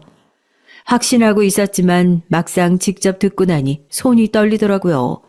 남편에게 트라우마를 심어주고 가족들이 야반도주를 하게 만든 장본인이 눈앞에 있었으니까요. 저는 우선 상담실로 시아버지를 모시고는 녹차를 내려드렸습니다. 한 모금 마신 시아버님은 못마땅한 얼굴을 하시고는 컵을 한쪽으로 밀어버리셨어요. 저는 차분히 시아버님의 말씀을 기다렸습니다. 속으로는 너무 흥분하지 말자고 다짐하면서 말이죠. 내 허락도 없이 결혼을 했더구나. 자식 된 도리로 그런 중대사를 치르면서 인사드릴 생각은 안 하는 게냐? 영민이가 정신을 못 차리면 너라도 정신을 차렸어야지. 아주 쌍으로 똑같게.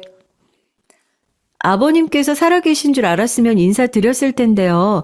연락 없이 지내신 지 10년이 넘으셨잖아요.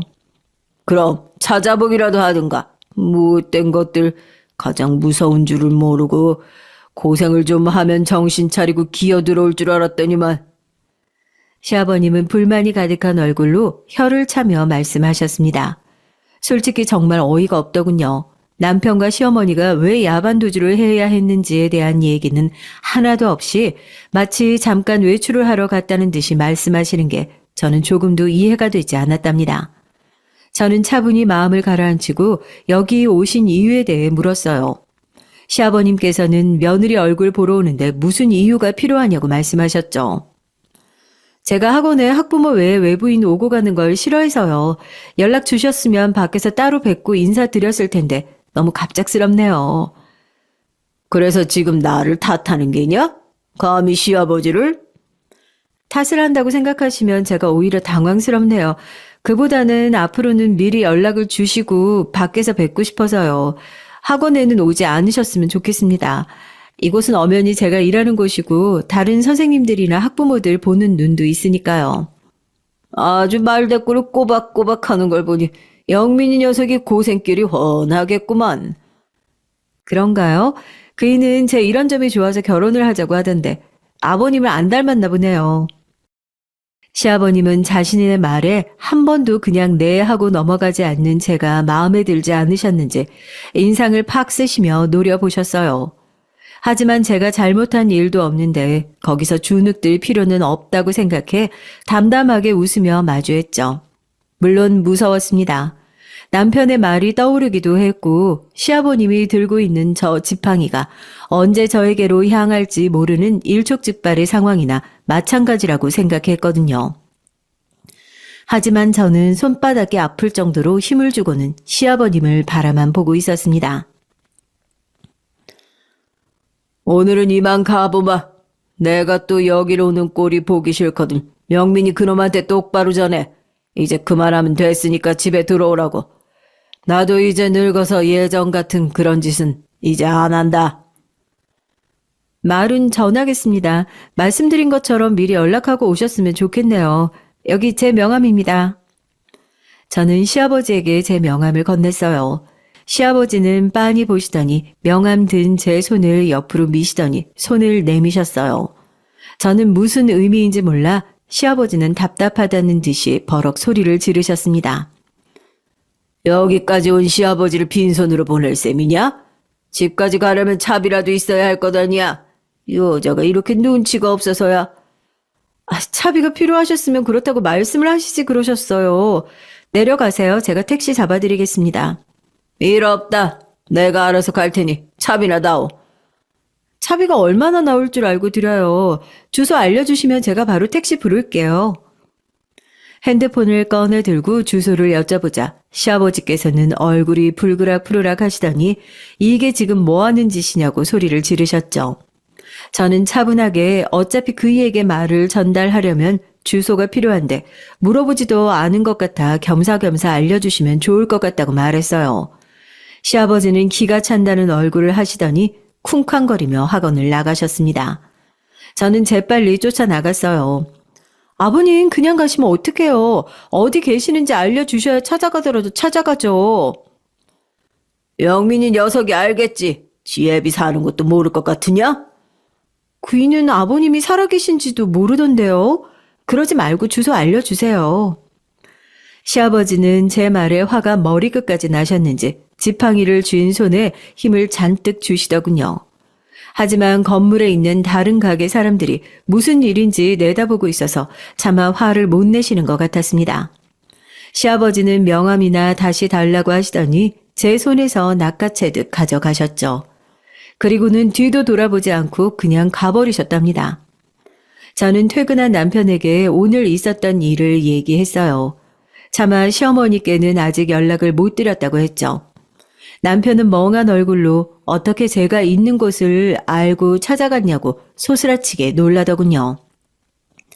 저 역시도 그 부분이 궁금했지만 결혼식에 참석하신 분들 중 한 분이 시아버지께 연락을 한 것은 아닐까 그냥 그렇게 생각하기로 했습니다. 시아버지께서 찾아왔단 말은 생각 이상으로 남편에게 충격적이었어요. 한동안 말을 하지는 못할 정도였죠. 남편에게 괜찮았다고 말은 했지만 사실 더 큰 걱정이 있었습니다. 제가 일하는 곳을 알 정도라면 분명 시어머니께서 계시는 곳도 금방 찾으실 것 같았죠. 혹시 만나볼 생각은 있어? 연락 오시면. 목소리도 듣고 싶지 않아. 그런데 어머니께 찾아가서 해코지라도 하면 어떡하지? 여보, 그러고도 남을 사람이야. 불안하고 걱정되면 여보, 두 분 이혼시키자. 그리고 접근금지 명령 받아내면 되잖아. 언제까지 이렇게 전전긍긍하고 있을 건데. 남편은 시어머니께 말씀드려 보겠다고 했어요. 저는 연락이 오면 혼자 나가서 얘기를 해보겠다고 했고요. 그렇게 잠시 정리의 시간을 가질 수 있다고 생각을 했었습니다. 하지만 시아버지의 행동력은 제가 생각했던 것 이상이었어요. 다음 날 바로 연락이 온 시아버지께서는 남편과 시어머니와의 만남을 요구하셨습니다. 하지만 저는 저와 따로 얘기를 하셔야 할 문제가 있다고 말하며 두 사람을 지금 당장 만날 수는 없다고 대답했죠.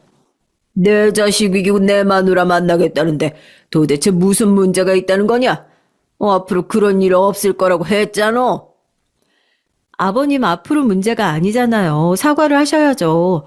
그이한테도 어머님한테도 과거에 하셨던 행동에 대한 사과가 먼저라고 생각 안 하세요? 사과?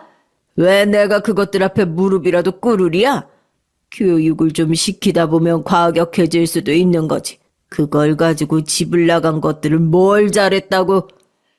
아버님, 교육이라니요. 말씀 바로 하셨어야죠. 어떻게 그게 교육이 되는 거예요? 아버님 정말 두 사람에게 미안한 감정 전혀 없으시군요. 시아버지는 제 말에 더 화가 나신 건지 입에 담기도 어려운 말들을 쏟아내셨습니다. 듣고 있는데 제 귀를 당장이라도 씻고 싶은 심정이었죠. 그렇게 혼자서 온갖 소리를 다 지르신 시아버지는 알아서 하시겠다고 하면서 전화를 끊어버리셨어요. 저는 혹시나 시어머니를 찾아가면 어떻게 하나 싶어 바로 남편에게 전화를 걸었습니다. 시어머니께서는 우선 얘기를 드렸다고 하면서 절대 마음 약해지면 안 된다고 말씀을 드렸다고 하더군요. 저는 지금 바로 시어머니를 우리 집으로 모셔오자고 했어요. 방금 전화로 겪은 아버님의 반응으로 봐서는 당장이라도 집으로 찾아오실 것 같았거든요. 그런데 시어머니께 아무리 전화를 걸어도 받지 않으시더라고요. 심장이 벌렁거렸죠. 저는 우선 수업을 다른 선생님께 부탁드리고 미친 듯이 시어머니께서 계신 곳을 달려갔습니다. 마음이 조마조마한 것이 너무 불안했죠. 1시간을 꼬박 운전해서 도착한 저는 온몸에 힘이 빠지고 말았습니다. 집안에는 언제 온 것인지 시아버지께서 난닝구 바람으로 소파에 떡하니 앉아 계셨어요. 저는 너무 어이가 없어 아무런 말이 나오지 않았습니다. 언제 왔어? 왔으면 말을 하지 않고. 어머니, 지금 뭐 하세요? 잘 돌아가는 집구석이다. 시아버지한테는 인사도 안 하고 너는 너희 집에서 그렇게 배웠냐? 저는 시아버지의 말은 무시하고 시어머니께 다가가 손에 들고 계시는 옷더미를 빼앗았습니다. 딱 봐도 시아버지의 옷이었어요. 저를 만나러 오셨을 때와 똑같은 옷이었죠. 시어머니께서는 세탁기에 넣으려고 했다고 하셨지만 손빨래를 하실 작정이었다는 것쯤 단박에 알 수 있었습니다.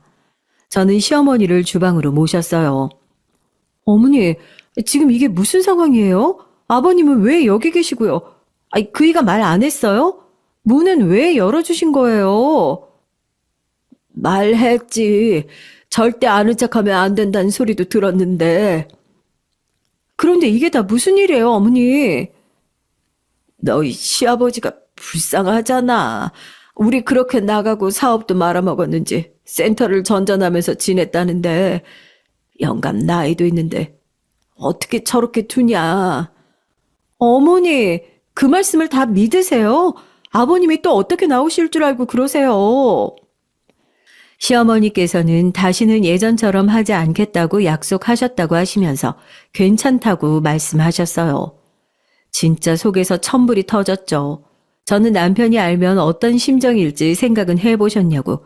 이건 아니라고 시어머니께 말씀드렸지만 시어머니께서는 이제 나이 들어서 뭘 어떡하겠느냐고 예전처럼 당하고 있지 않을 테니 걱정 말라고 하셨습니다. 그리고는 어머니께서는 더 이상의 얘기는 듣지 않겠다는 듯이 세탁실로 들어가 버리셨어요. 저는 남편과 형님께 우선 문자로 상황에 대해서 알렸죠. 가까이에 있던 형님이 먼저 오셨습니다. 형님은 다짜고짜 시아버지께 다가가더니 보고 계시던 TV를 꺼버렸어요. 니녀는 어떻게 된 것이 아직도 버르장머리가 없이 어디 아버지가 TV 보는데 건방지게. 아버지야말로 무슨 배짱으로 여길 오세요? 어머니 한평생 그렇게 괴롭히셨으면 이제 그만하실 때도 됐잖아요. 어떻게 여길 오실 생각을 할 수 있으세요? 내가 괴롭혀? 내가 뭘 잘못했다고? 교육이었어.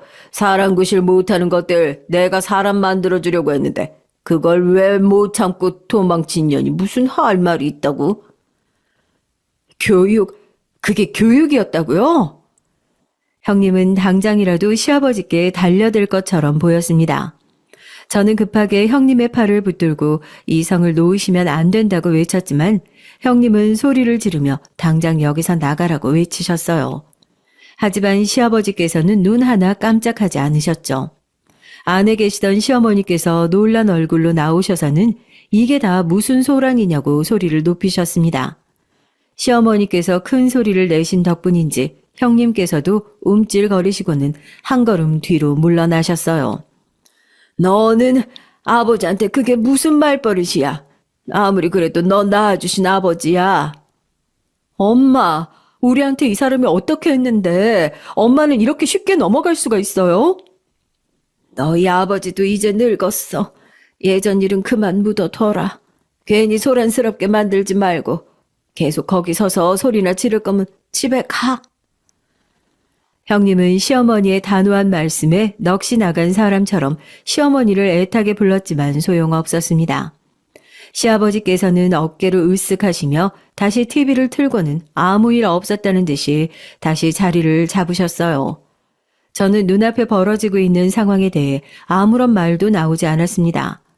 시아버지를 받아주시는 시어머니도 이해가 되지 않았고 과거 따위는 아무것도 아니라는 듯이 행동하는 시아버지도 납득이 되지 않았어요. 저는 흥분을 겨우 가라앉힌 형님과 함께 시댁을 나설 수밖에 없었습니다. 밖으로 나오니 남편이 들어오지도 못하고 서성이고 있더라고요. 저는 말없이 남편을 데리고 집으로 올라왔습니다. 집으로 올라오는 동안 남편은 한마디 말도 하지 않았어요. 궁금한 것이 많을 텐데 저렇게 입만 다물고 있는 남편이 답답하면서도 안쓰럽기까지 했습니다. 어쩌면 시어머니에게 배신감 같은 것을 느끼고 있었을지도 모른다는 생각이 들었어요. 그곳에 함께 도망쳐 나왔는데 시어머니께서 결국은 원인을 제공한 것이나 다름없는 시아버지를 집에 들이셨으니 그 속이 오죽할까 싶기도 했죠. 저는 남편에게 시어머니께서 제게 해주신 말을 전했습니다. 남편은 제 이야기가 끝날 때까지도 한마디 말을 하지 않았어요. 집에 도착한 저희는 차에서 내릴 생각은 하지도 못하고 그렇게 한동안을 앉아 있었습니다. 저는 남편이 먼저 얘기를 꺼낼 때까지 아무 말 하지 않고 있었어요. 난 어머니를 이해할 수 없어. 어떻게 다시 받아들이실 수 있는지. 우리가 도망쳐서 지금이 될 때까지 가슴 저리고 힘들었던 그 모든 기억을 다 덮어버릴 수 있으신 건지. 난 아직 아버지 목소리를 듣는 것만으로도 온몸이 떨리는데 어머니는 왜 저렇게 의연하신 거야? 우리가 이해할 수 없는 일이야, 여보. 우리가 아무리 발버둥을 쳐도 어머니께서 저렇게 나오시면 할 수 있는 게 없어. 저는 남편을 토닥이며 앞으로 과거의 일이 반복되지 않도록 신경 쓰는 것 외에는 할 일이 없다고 말했습니다.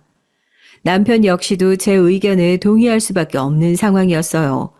저는 다음 날부터 매일같이 시댁에 영상통화를 걸어 시어머니께서 괜찮으신지 확인을 했습니다. 시아버지께서 조금이라도 예전 버릇이 나오신다 싶으면 시어머니께서 아무리 말리셔도 신고할 생각이었죠. 시아버님께도 분명히 말했습니다. 아버님, 만약 이번에도 어머님께 손 올리시면 저 가만히 안 있어요. 저는 그이나 형님하고는 달라요. 아버님께 달려드는 그런 행동에서 끝나지 않을 거예요. 진심이에요. 지금 그 말이 며느리가 시아버지한테 할 말이냐? 어디서 그런 말을 입에 올려? 아버님께라면 12번도 더 말할 수 있어요. 분명하게 말씀드렸어요. 저는 아버님이 어떤 분인지 왜 이곳에 오셨는지 다 알고 있으니까요. 시아버지께서는 저의 의미심장한 말에 잠시 흠칫하시는 듯 했지만 아마도 제가 알아봤자 뭘 알까 싶으셨는지 코웃음만 치셨답니다. 저는 마지막으로 당부의 말씀을 드렸어요. 하지만 끝까지 시아버지께서는 제 말을 귓등으로 듣고 계셨죠. 저는 진심이었는데 말이죠. 정말 저는 시아버지께서 시어머니께 손이라도 올리시면 조금의 망설임도 없이 일을 저지를 생각이었습니다. 하지만 시아버지께서는 정말 개과천선이라도 하신 듯 얌전히 지내셨어요. 하루 종일 TV로 야구를 보시면서 제대로 못한다고 욕을 하시는 것을 제외하고는 딱히 걱정스러운 점은 없었죠. 그렇다고 계속 집에만 계신 것도 아니었어요. 친구를 사귄다고 근처 기원을 다니기도 하셨고 운동한다고 하시면서 동네 공원도 그렇게 걸어 다니시더군요. 남편은 자신이 아는 아버지가 아니란 말을 자주 했습니다. 자신의 기억 속 아버지는 저런 행동을 하는 사람이 아니었다고 말이죠. 매번 사람들을 집에 잔뜩 데리고 와서는 늦은 시간까지 술판을 벌이는 것이 다반사였는데 저렇게 사람이 달라질 수 있는지가 놀랍다고 말이죠. 그리고 저만큼이나 걱정이 많으신 형님께서도 시아버지께서 술을 드셨음에도 불구하고 그냥 아무 소란도 없이 뻗어서 주무시는 것이 신기하다고 말씀하셨습니다. 시댁 식구를 포함한 모든 가족들이 시아버지께서 너무 멀쩡하게 잘 지내고 있다고 감탄 아닌 감탄을 하실 정도였답니다. 그런 날들이 한 달이 되고 두 달로 접어들기 시작하자 남편은 정말 시아버지께서 달라지기로 결심하신 것일까 하는 기대감을 보이더군요. 하지만 시아버지의 달라진 모습은 그리 오래가지 않았습니다. 그날은 시험이 모두 끝나 학원에서 자체적으로 하루 쉬기로 한 날이었어요. 시험 기간이 시작되면 성격상 온 에너지를 거기에 다 쏟다 보니 시험이 끝나면 아무것도 하지 않고 그냥 집에서 푹 쉬는 것이 평소 루틴이었죠.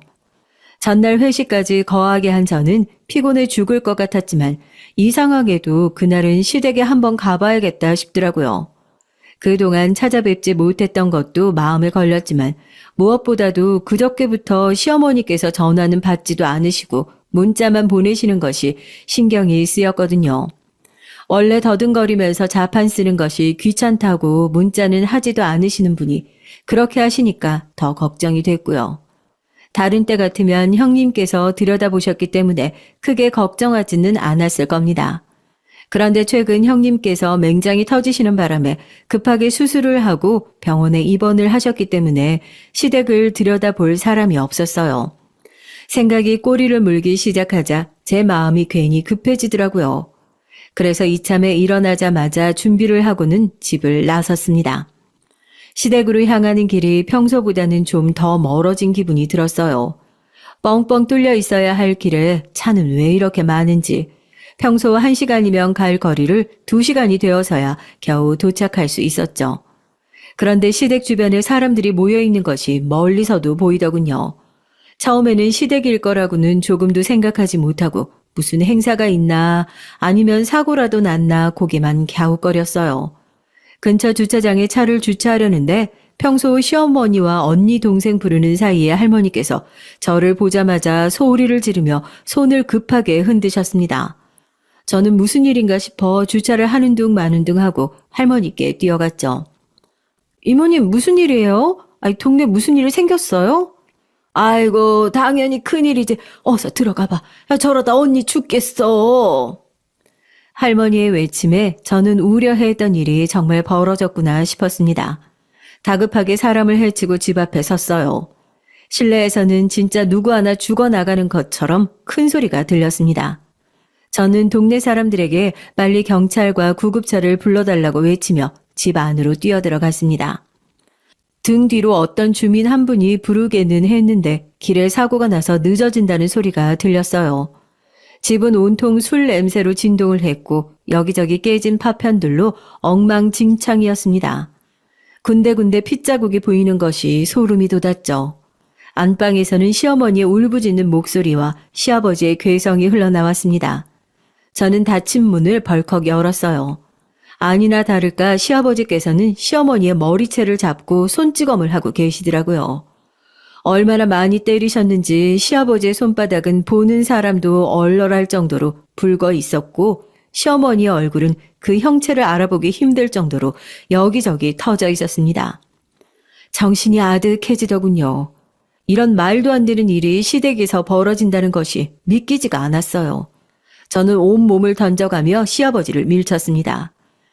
술에 취하셨는지 너무나도 손쉽게 넘어지더군요. 이게 지금 뭐 하는 짓이야? 저는 시어머니를 부르며 제가 누군지 알겠느냐고 물었습니다. 시어머니께서는 손을 덜덜 떠시며 제 팔에 아프게 매달리셨어요. 눈물이 핑 돌았습니다. 저는 시어머니를 부축해 밖으로 나가려고 했어요. 니년 어디로 가려고 내가 또 가게 둘 것 같아? 혀 꼬부라지는 소리로 팔을 휘젓던 시아버지께서 제 어깨를 잡으셨습니다. 저는 조금의 망설임도 없이 잡힌 팔을 크게 휘둘렀어요. 시아버지께서는 중심을 잡지 못하시고 다시금 쓰러지셨죠. 저는 시어머니를 밖으로 모시고 이번 일만큼은 시어머니께서 어떻게 나오시든 절대 용서할 수 없다고 말했습니다. 시어머니께서는 그 와중에서 제 손을 잡으시며 고개를 저으셨지만 저는 그런 시어머니의 모습을 못 본 척하고 다시 안방으로 들어갔어요. 술 기운으로 자신의 몸도 가누지 못하는 시아버지는 헛발질을 하며 몸을 일으키고 계셨죠. 입에서는 연신 절대 용서하지 않겠다는 말이 계속 튀어나오고 있었어요. 저는 그런 시아버지에게 가까이 다가가서는 억지로 몸을 일으켜 앉혔습니다. 시아버지께서는 눈을 부릅뜨고 이를 갈며 제게 말씀하셨죠. 니년이 건방지게 시어른 무서운 줄을 모르고? 그럼 그쪽은 자기 마누라를 짐승보다 못하게 다룬 그쪽은 어디 제정신이고? 뭐 그쪽? 이년이 정신이 나갔나? 시아버지께서는 제 뺨이라도 한 대 올릴 기세로 팔을 들어 올리셨지만 제가 좀 더 빨랐습니다. 저는 시아버지의 양팔을 세게 붙들었어요. 시아버지께서는 생각 이상의 힘에 몸을 비틀며 발버둥을 치셨지만 저는 온 힘을 다해 꽉 붙들었죠. 힘으로 어떻게 할 수 없다는 판단이 드셨는지 시아버지께서는 당장 놓지 않으면 큰 코 다칠 것이라며 저를 윽박지르셨습니다. 저는 조용히 그런 시아버지를 노려보기만 했어요. 마음 같아서는 시어머니께서 당하신 만큼 그대로 돌려드리고 싶었습니다. 하지만 똑같은 사람은 되지 말아야 한다고 스스로를 다독였죠. 제가 말없이 노려만 보고 있자 시아버지께서도 뭔가 이상하다는 생각이 드셨는지 주변의 눈치를 보시더군요. 저는 그런 시아버지의 귓가에 또렷하고 낮은 목소리로 속삭였습니다. 이 쓰레기야. 어디 어머님 몸에 손을 대? 내가 경고했지? 어머님 몸에 손을 올리면 그때는 좋게 끝나지 않을 거라고. 네가 뭐라고 나한테 그따위 말을 하고 네가 뭔데? 내가 누군지 무얼 할 수 있는지 지금부터 눈 크게 뜨고 똑바로 보는 게 좋을 거야.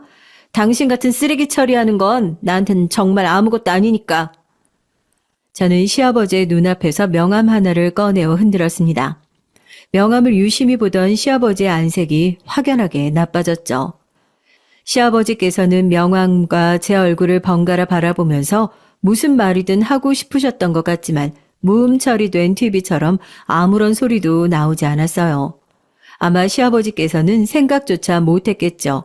당신이 목숨 걸고 피해 다니기 위해 선택한 곳이 오히려 호랑이 굴이었을 줄 누가 알았겠어요. 저는 공포로 가득한 시아버지의 얼굴을 보면서 마음껏 비웃었습니다. 사실 저에게는 남편을 제외한 그 누구에게도 얘기하지 못한 비밀이 하나 있었는데요. 저희 부모님은 제가 기억도 못할 만큼 어린 나이에 이혼하셨어요. 저는 친정 아버지에 대한 기억이 많지는 않았거든요. 오히려 줄곧 돌아가셨다고만 생각했습니다. 어머니도 친척들도 다들 친정 아버지는 교통사고로 돌아가셨다고 말씀하셨기 때문에 정말 그렇게 생각했었어요. 하지만 친정 아버지께서는 멀쩡하게 살아계신 것은 물론 그리 멀지 않은 곳에 계셨더라고요. 저는 대학생이 되고 나서 어머니의 반대에도 불구하고 친정 아버지라는 사람을 찾기 시작했습니다. 어머니께서는 절대 찾지 말라고 그렇게 신신당부를 하셨지만 저는 만나고 싶었어요. 어떤 사람인지 왜 어머니와 헤어져야만 했는지 궁금한 것 투성이었죠. 그래서 친정 아버지에 대해 숨기기 바빴던 어머니를 한때 원망하기도 했답니다. 하지만 친정 아버지의 실체를 알고 나니 왜 어머니께서 그렇게 숨기고 싶어 하셨는지 이해가 되더라고요. 친정 아버지께서는 꽤나 규모 있는 대부업체를 경영하고 계셨어요. 쉽게 말하면 사채업자인 셈이죠. 친정 아버지를 처음 찾은 날은 아직도 선명하게 기억이 납니다. 3살 때 보고 한 번도 못 봤는데 그대로 컸구나. 엄마를 많이 닮았어. 이렇게 주변에 계셨으면서 저를 보러 오신 적이 없으세요? 한 번도? 너희 어머니한테 보지 않겠다고 약속했으니까. 보고 싶어도 참았지. 그래도 언제는 이렇게 만났으면 좋겠다고 상상만 했는데 정말 예쁘게 컸구나. 친정 아버지께서는 아련한 눈빛으로 저를 한참 동안 보고만 계셨어요. 그리고는 다른 가족들에게는 절대 말하지 말라고 하시면서 혹시 위험한 일에 직면하거나 도움이 필요하다면 언제든 자신을 찾아달라며 명함을 주셨답니다. 그리고 그 명함을 시아버지 앞에 보여드린 거죠. 시아버지께서는 당연히 소스라치게 놀랄 수밖에 없었을 겁니다. 시아버지는 저희 친정아버지 회사에서 돈을 잔뜩 끌어쓰고는 숨을 곳을 찾아 여기까지 온 상황이었거든요. 처음부터 그런 상황을 의심했던 건 아니었어요. 하지만 입고 오신 옷이 꽤나 가격대가 있는 것 치고는 낡은 것이 신경이 쓰였거든요. 꼭 도망자처럼 신발도 특히 많이 낡았더라고요. 그래서 혹시나 싶어 친정아버지께 조회를 의뢰했는데 딱 걸린 것이었습니다. 친정아버지로부터 얻은 정보는 정말이지 기가 막힐 정도였어요. 남편과 시어머니가 도망간 이후 시아버지께서는 기다렸다는 듯이 여러 여자들을 집으로 불러들이셨다고 해요. 그렇게 흥청망청 여자들에게 돈을 쓰고 술에 절어 살다 보니 자연스럽게 사업체는 기울기 시작했고 시아버지께서는 기둥뿌리가 뽑혀나가는 줄도 모르고 사채를 끌어쓰다 결국에는 모든 것을 다 정리해야 했죠. 시어머니께 하셨던 말 중에서 사실도 있기는 하더라고요. 정말 사업이 망하고 난 뒤에는 센터를 돌아다니셨더라고요. 다만 그 상황에서도 사채를 꾸준히 여기저기 끌어썼다는 것이 문제였죠. 그리고 그 사채 중에서 가장 큰 규모가 바로 친정아버지의 회사였고요. 친정아버지께서는 자신이 그렇게 찾는 사람이 제 시아버지라는 소리에 다른 회사의 빚까지 모두 받아왔다고 알려주셨습니다. 아주 야무지게 빌리고 도망치셨던데 제 전화 한 통이면 친정아버지께서 득달같이 사람을 보내시겠죠? 설마 어머님이나 그이가 돈을 갚아줄 거라고 기대하지는 마. 우리 아버지께 무조건 당신한테 받아내라고 할 테니까 돈이 안 되면 다른 방법을 동원해서라도 말이지. 내가 무슨 말 하는지 알지? 제발 그 사람한테만큼은 제발 내가 이렇게 비마 잘못했다 시키는 대로 무조건 할 테니까 제발. 두고 보죠. 방금 하신 말은 지키셔야 할 거예요. 밖에서 경찰차가 오는 소리가 들렸습니다. 저는 시아버지의 두 팔을 놓고 자리에서 일어났어요. 그리고 경찰이 들어오기 전에 시어머니를 모시고 입구로 나갔죠. 경찰은 아수라장이 된 집안과 시어머니의 얼굴을 번갈아 바라보시더니 어떤 상황인지 짐작을 하는 모양이었습니다. 저는 간단하게 자초지종을 말하고는 안방에 이 모든 일의 원흉인 시아버지가 계시다고 말했어요. 그리고 고소할 생각이라고 단호하게 말했습니다. 시어머니께서는 엉망이 된 얼굴로 고개를 저으셨지만 저는 그런 시어머니의 말을 무시하고는 곧 변호사를 통해 고소장을 접수하겠다고 말하고는 밖으로 나왔어요. 남편은 시어머니의 병원 수속이 끝나고 나서야 도착했습니다. 시어머니의 얼굴을 보자마자 남편은 눈물을 터뜨리며 시어머니의 손을 붙들고 주저앉았어요. 어머니, 이제 아시겠어요? 아버지는 어떻게 하셔도 달라질 사람이 아니라고요. 나이가 들었다고요? 그래서 괜찮다고요? 이게 괜찮은 상황이에요? 그래도 내 자식들 아버지다. 어떻게 모른 척을 하고 살아. 남편은 시어머니를 붙들고 제발 정신 좀 차리라고 애원하며 말했지만 시어머니께서는 끝까지 말씀을 하지 않으셨어요. 저는 그런 남편을 병실에 남겨두고 밖으로 나왔습니다. 그리고 사촌 오빠에게 전화를 걸었어요. 이혼 전문 변호사였죠. 저는 시어머니에 대한 얘기를 하고 하루라도 빨리 접수할 수 있도록 합의서를 만들어 달라고 했습니다. 시아버지에게 남은 것이라고는 빚이 전부였기 때문에 위자료도 뭐고 다 필요 없다고 말하며 딱 하나 이혼 이후 절대 나타나지 않겠다는 조건만 지킬 수 있도록 해달라고 부탁했죠. 물론 제가 누군지 알았으니 시아버지께서 우리들 눈앞에 나타날 일은 없겠지만 그래도 모르니 법적인 장치를 부탁했답니다.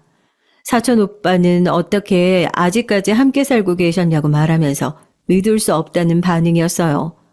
정상적인 사람이라면 누구나 다 그런 반응을 보였겠죠. 시아버지는 제가 보낸 변호사란 소리에 군말 없이 합의서에 사인을 했다고 했어요. 그리고 절대 자신에 대해 얘기하지 말아달라는 말을 전달해달라고 했다더군요. 솔직히 처음에는 그 약속을 지킬 생각이었습니다. 시어머니 앞에 나타나지만 않는다면 충분히 그렇게 해줄 수 있었죠. 하지만 병원에 입원한 시어머니의 상태가 겉으로 보는 것보다 더 심각했답니다. 갈비뼈는 3대나 부러져 있었고 복부와 엉덩이에는 피멍이 들어 있었죠. 병원에서도 이 정도 상처가 남기 위해서는 보통 힘으로 가격한 것이 아니라고 하면서 분노할 정도였어요. 그 사실을 전해 듣고 나니 그냥 넘어갈 수는 없겠더라고요. 그래서 저는 친정 아버지에게 모든 사실을 얘기했답니다. 사돈 어른이 아주 쓰레기였구나. 그런 주제에 감히 내 돈을 빌렸으면서 갚지도 않고 튀어? 감히? 어떻게 하시든 상관은 없는데요. 부디 저희 가족들 앞에 나타나지 않도록만 해주세요. 전 다른 건 바랄 거 없어요. 걱정하지 마라. 그림자도 못 보게 해줄 테니까. 그나저나 안사돈은 괜찮으신 게냐? 나이가 있으시다 보니 쉽게 회복하기 힘드실 텐데. 내가 아는 의사 붙여줄 테니까 거기 가서 치료받아.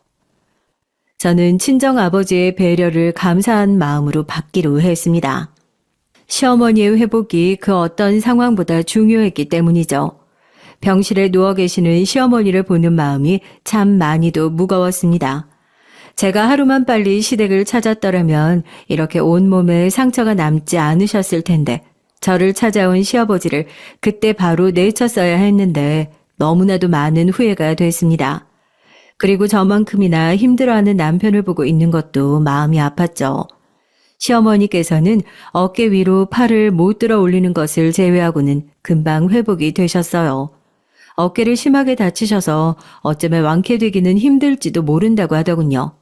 하지만 이 모든 상황 속에서도 가장 속상한 것은 시어머니께서 아직도 시아버지를 걱정하신다는 겁니다.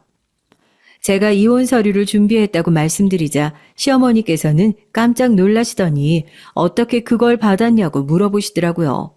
저는 차마 진실을 말씀드리지 못하고 그저 시어머니께서 서명만 하면 모든 것이 끝날 것이라고 말씀드렸습니다. 하지만 시어머니께서는 좀처럼 서류를 보려고 하지 않았어요. 제가 아무리 설득을 하려고 해도 유지부동이셨죠. 아이들 아버지인데 그렇게 둘 수는 없다. 시어머니께서는 입버릇처럼 그런 말을 반복하시면서 상황을 피하려고만 하셨답니다. 저는 더 이상은 시간을 끌 수 없다는 생각에 시어머니를 붙들고 서류 작성을 하자고 말씀드렸어요. 어머니, 이제 아버님은 잊으세요. 그냥 여기 서명만 하시면 다 끝날 일이에요. 언제까지 자식들 위한다는 말로 참고 사실 거예요? 그래도 어머니 이런 모습이 형님한테도 그이한테도 얼마나 상처가 되실지 제발 두 사람 마음 먼저 헤아려 주세요. 그리고 아버님, 어머님이랑 그이가 도망친 이후 이 여자 저 여자 집에 들여서 아주 한바탕 제대로 노셨던 분이세요. 한 번도 어머님 생각하면서 반성하신 적도 없다고요. 이번에 찾아온 것도 사채 빚에 쫓겨서 어떻게 해결이나 해볼까 싶어서 찾아온 것이고요. 그러니까 미련 버리시고 여기 사인해 주세요. 법정에 제출하게. 우유부단한 어머니에게 결국 저는 모든 얘기를 다 하고 말았습니다. 시어머니께서는 충격을 받으신 듯 한동안 말씀이 없으셨어요. 저는 어머니께서 결정하실 동안 가만히 곁에서 지켜보고만 있었습니다. 어머니께서는 좀처럼 결단을 내리지 못하셨어요. 하루 이틀이 그렇게 하염없이 시간만 흘러갔죠. 남편도 이제는 포기해야 할 것 같다고 말하면서 시아버지께서 접근할 수 없도록 할 다른 방법을 찾아봐야 할 것 같다고 말했죠. 그렇게 앞으로의 일에 대해 얘기를 하는데 시어머니께서 저희에게 오셔서는 서류를 보자고 말씀하셨습니다. 남편은 반색하며 서류를 시어머니께 내밀었죠. 시어머니께서는 앉아서 한참을 서류만 보고 계시더라고요. 그리고는 이미 서명이 된 시아버지의 이름을 몇 번이나 쓰다듬고는 제게 펜을 가져오라고 말씀하셨습니다. 저는 긴장되는 마음으로 어머니께 펜을 쥐어드리고는 가만히 곁에 서 있었어요. 시어머니께서는 펜을 쥐고서도 몇 번이나 망설이시더니 결국에는 한 글자 한 글자 이름을 쓰기 시작했습니다. 내가 너무 늦었다. 아무리 개차반인 인간이라도 없는 것보다는 낫다고 생각했는데 결국 그 사람한테 나도 내 자식도 아무것도 아니었어. 그렇지? 사채라니 그 무서운 걸 쓰는 것도 겁이 나는데 그걸 자식들이 노력하며 번 돈으로 채우려 했다니 사람이 얼마나 더 바닥이려고. 어머니, 제가 있잖아요. 어머니 곁에는 그이도 저도 형님도 계속 함께 있을 거예요. 그러니까 너무 속상해하지 마세요. 시어머니께서는 고개를 끄덕이시고는 이혼 합의서에 최종적으로 서명을 하셨답니다. 저는 다음 날 날이 밝기 무섭게 이혼 합의서를 제출했어요. 그리고 집으로 돌아오는 길에 친정아버지에게 연락을 받았습니다. 벌금형으로 끝난 시아버지를 직접 모시고 가는 길이라고 말이죠. 전화기 너머로 시아버지가 고래고래 소리를 지르는 소리가 들렸습니다. 약속을 어겼다고 저를 향해 퍼붓는 악담이 선명하게 들리더군요. 친정아버지께서 뭐라고 한마디 하자 시아버지의 목소리가 들리지 않았어요. 친정아버지께서는 아무런 걱정할 필요가 없다는 말씀과 함께 전화를 끊으셨답니다. 그 뒤로 시아버지가 어떻게 되셨는지는 몰라요. 전혀 관심이 없기도 하고 알고 싶지도 않았거든요. 빚을 갚기 위해서 어디론가 끌려가서 막노동을 하시든 아니면 원양 어선을 탔든 어떤 상황에 닥치셨든 그것은 모두 시아버지의 업보일 테니까요. 제가 바라는 것이 하나 있다면 친정아버지께서 어떤 일을 하셨을지는 모르지만 두 번 다시 시아버지의 얼굴을 우리 가족들이 보지 않기를 바랄 뿐입니다. 어쩌면 이 사연을 듣고 계실지도 모르겠네요. 만약 그렇다면 딱 하나만 말하고 싶습니다. 인생은 뿌린 대로 거두는 것. 그러니 지금 자신의 상황은 다 시아버지가 자초한 일이라는 것 하나만 기억해 줬으면 좋겠다고요.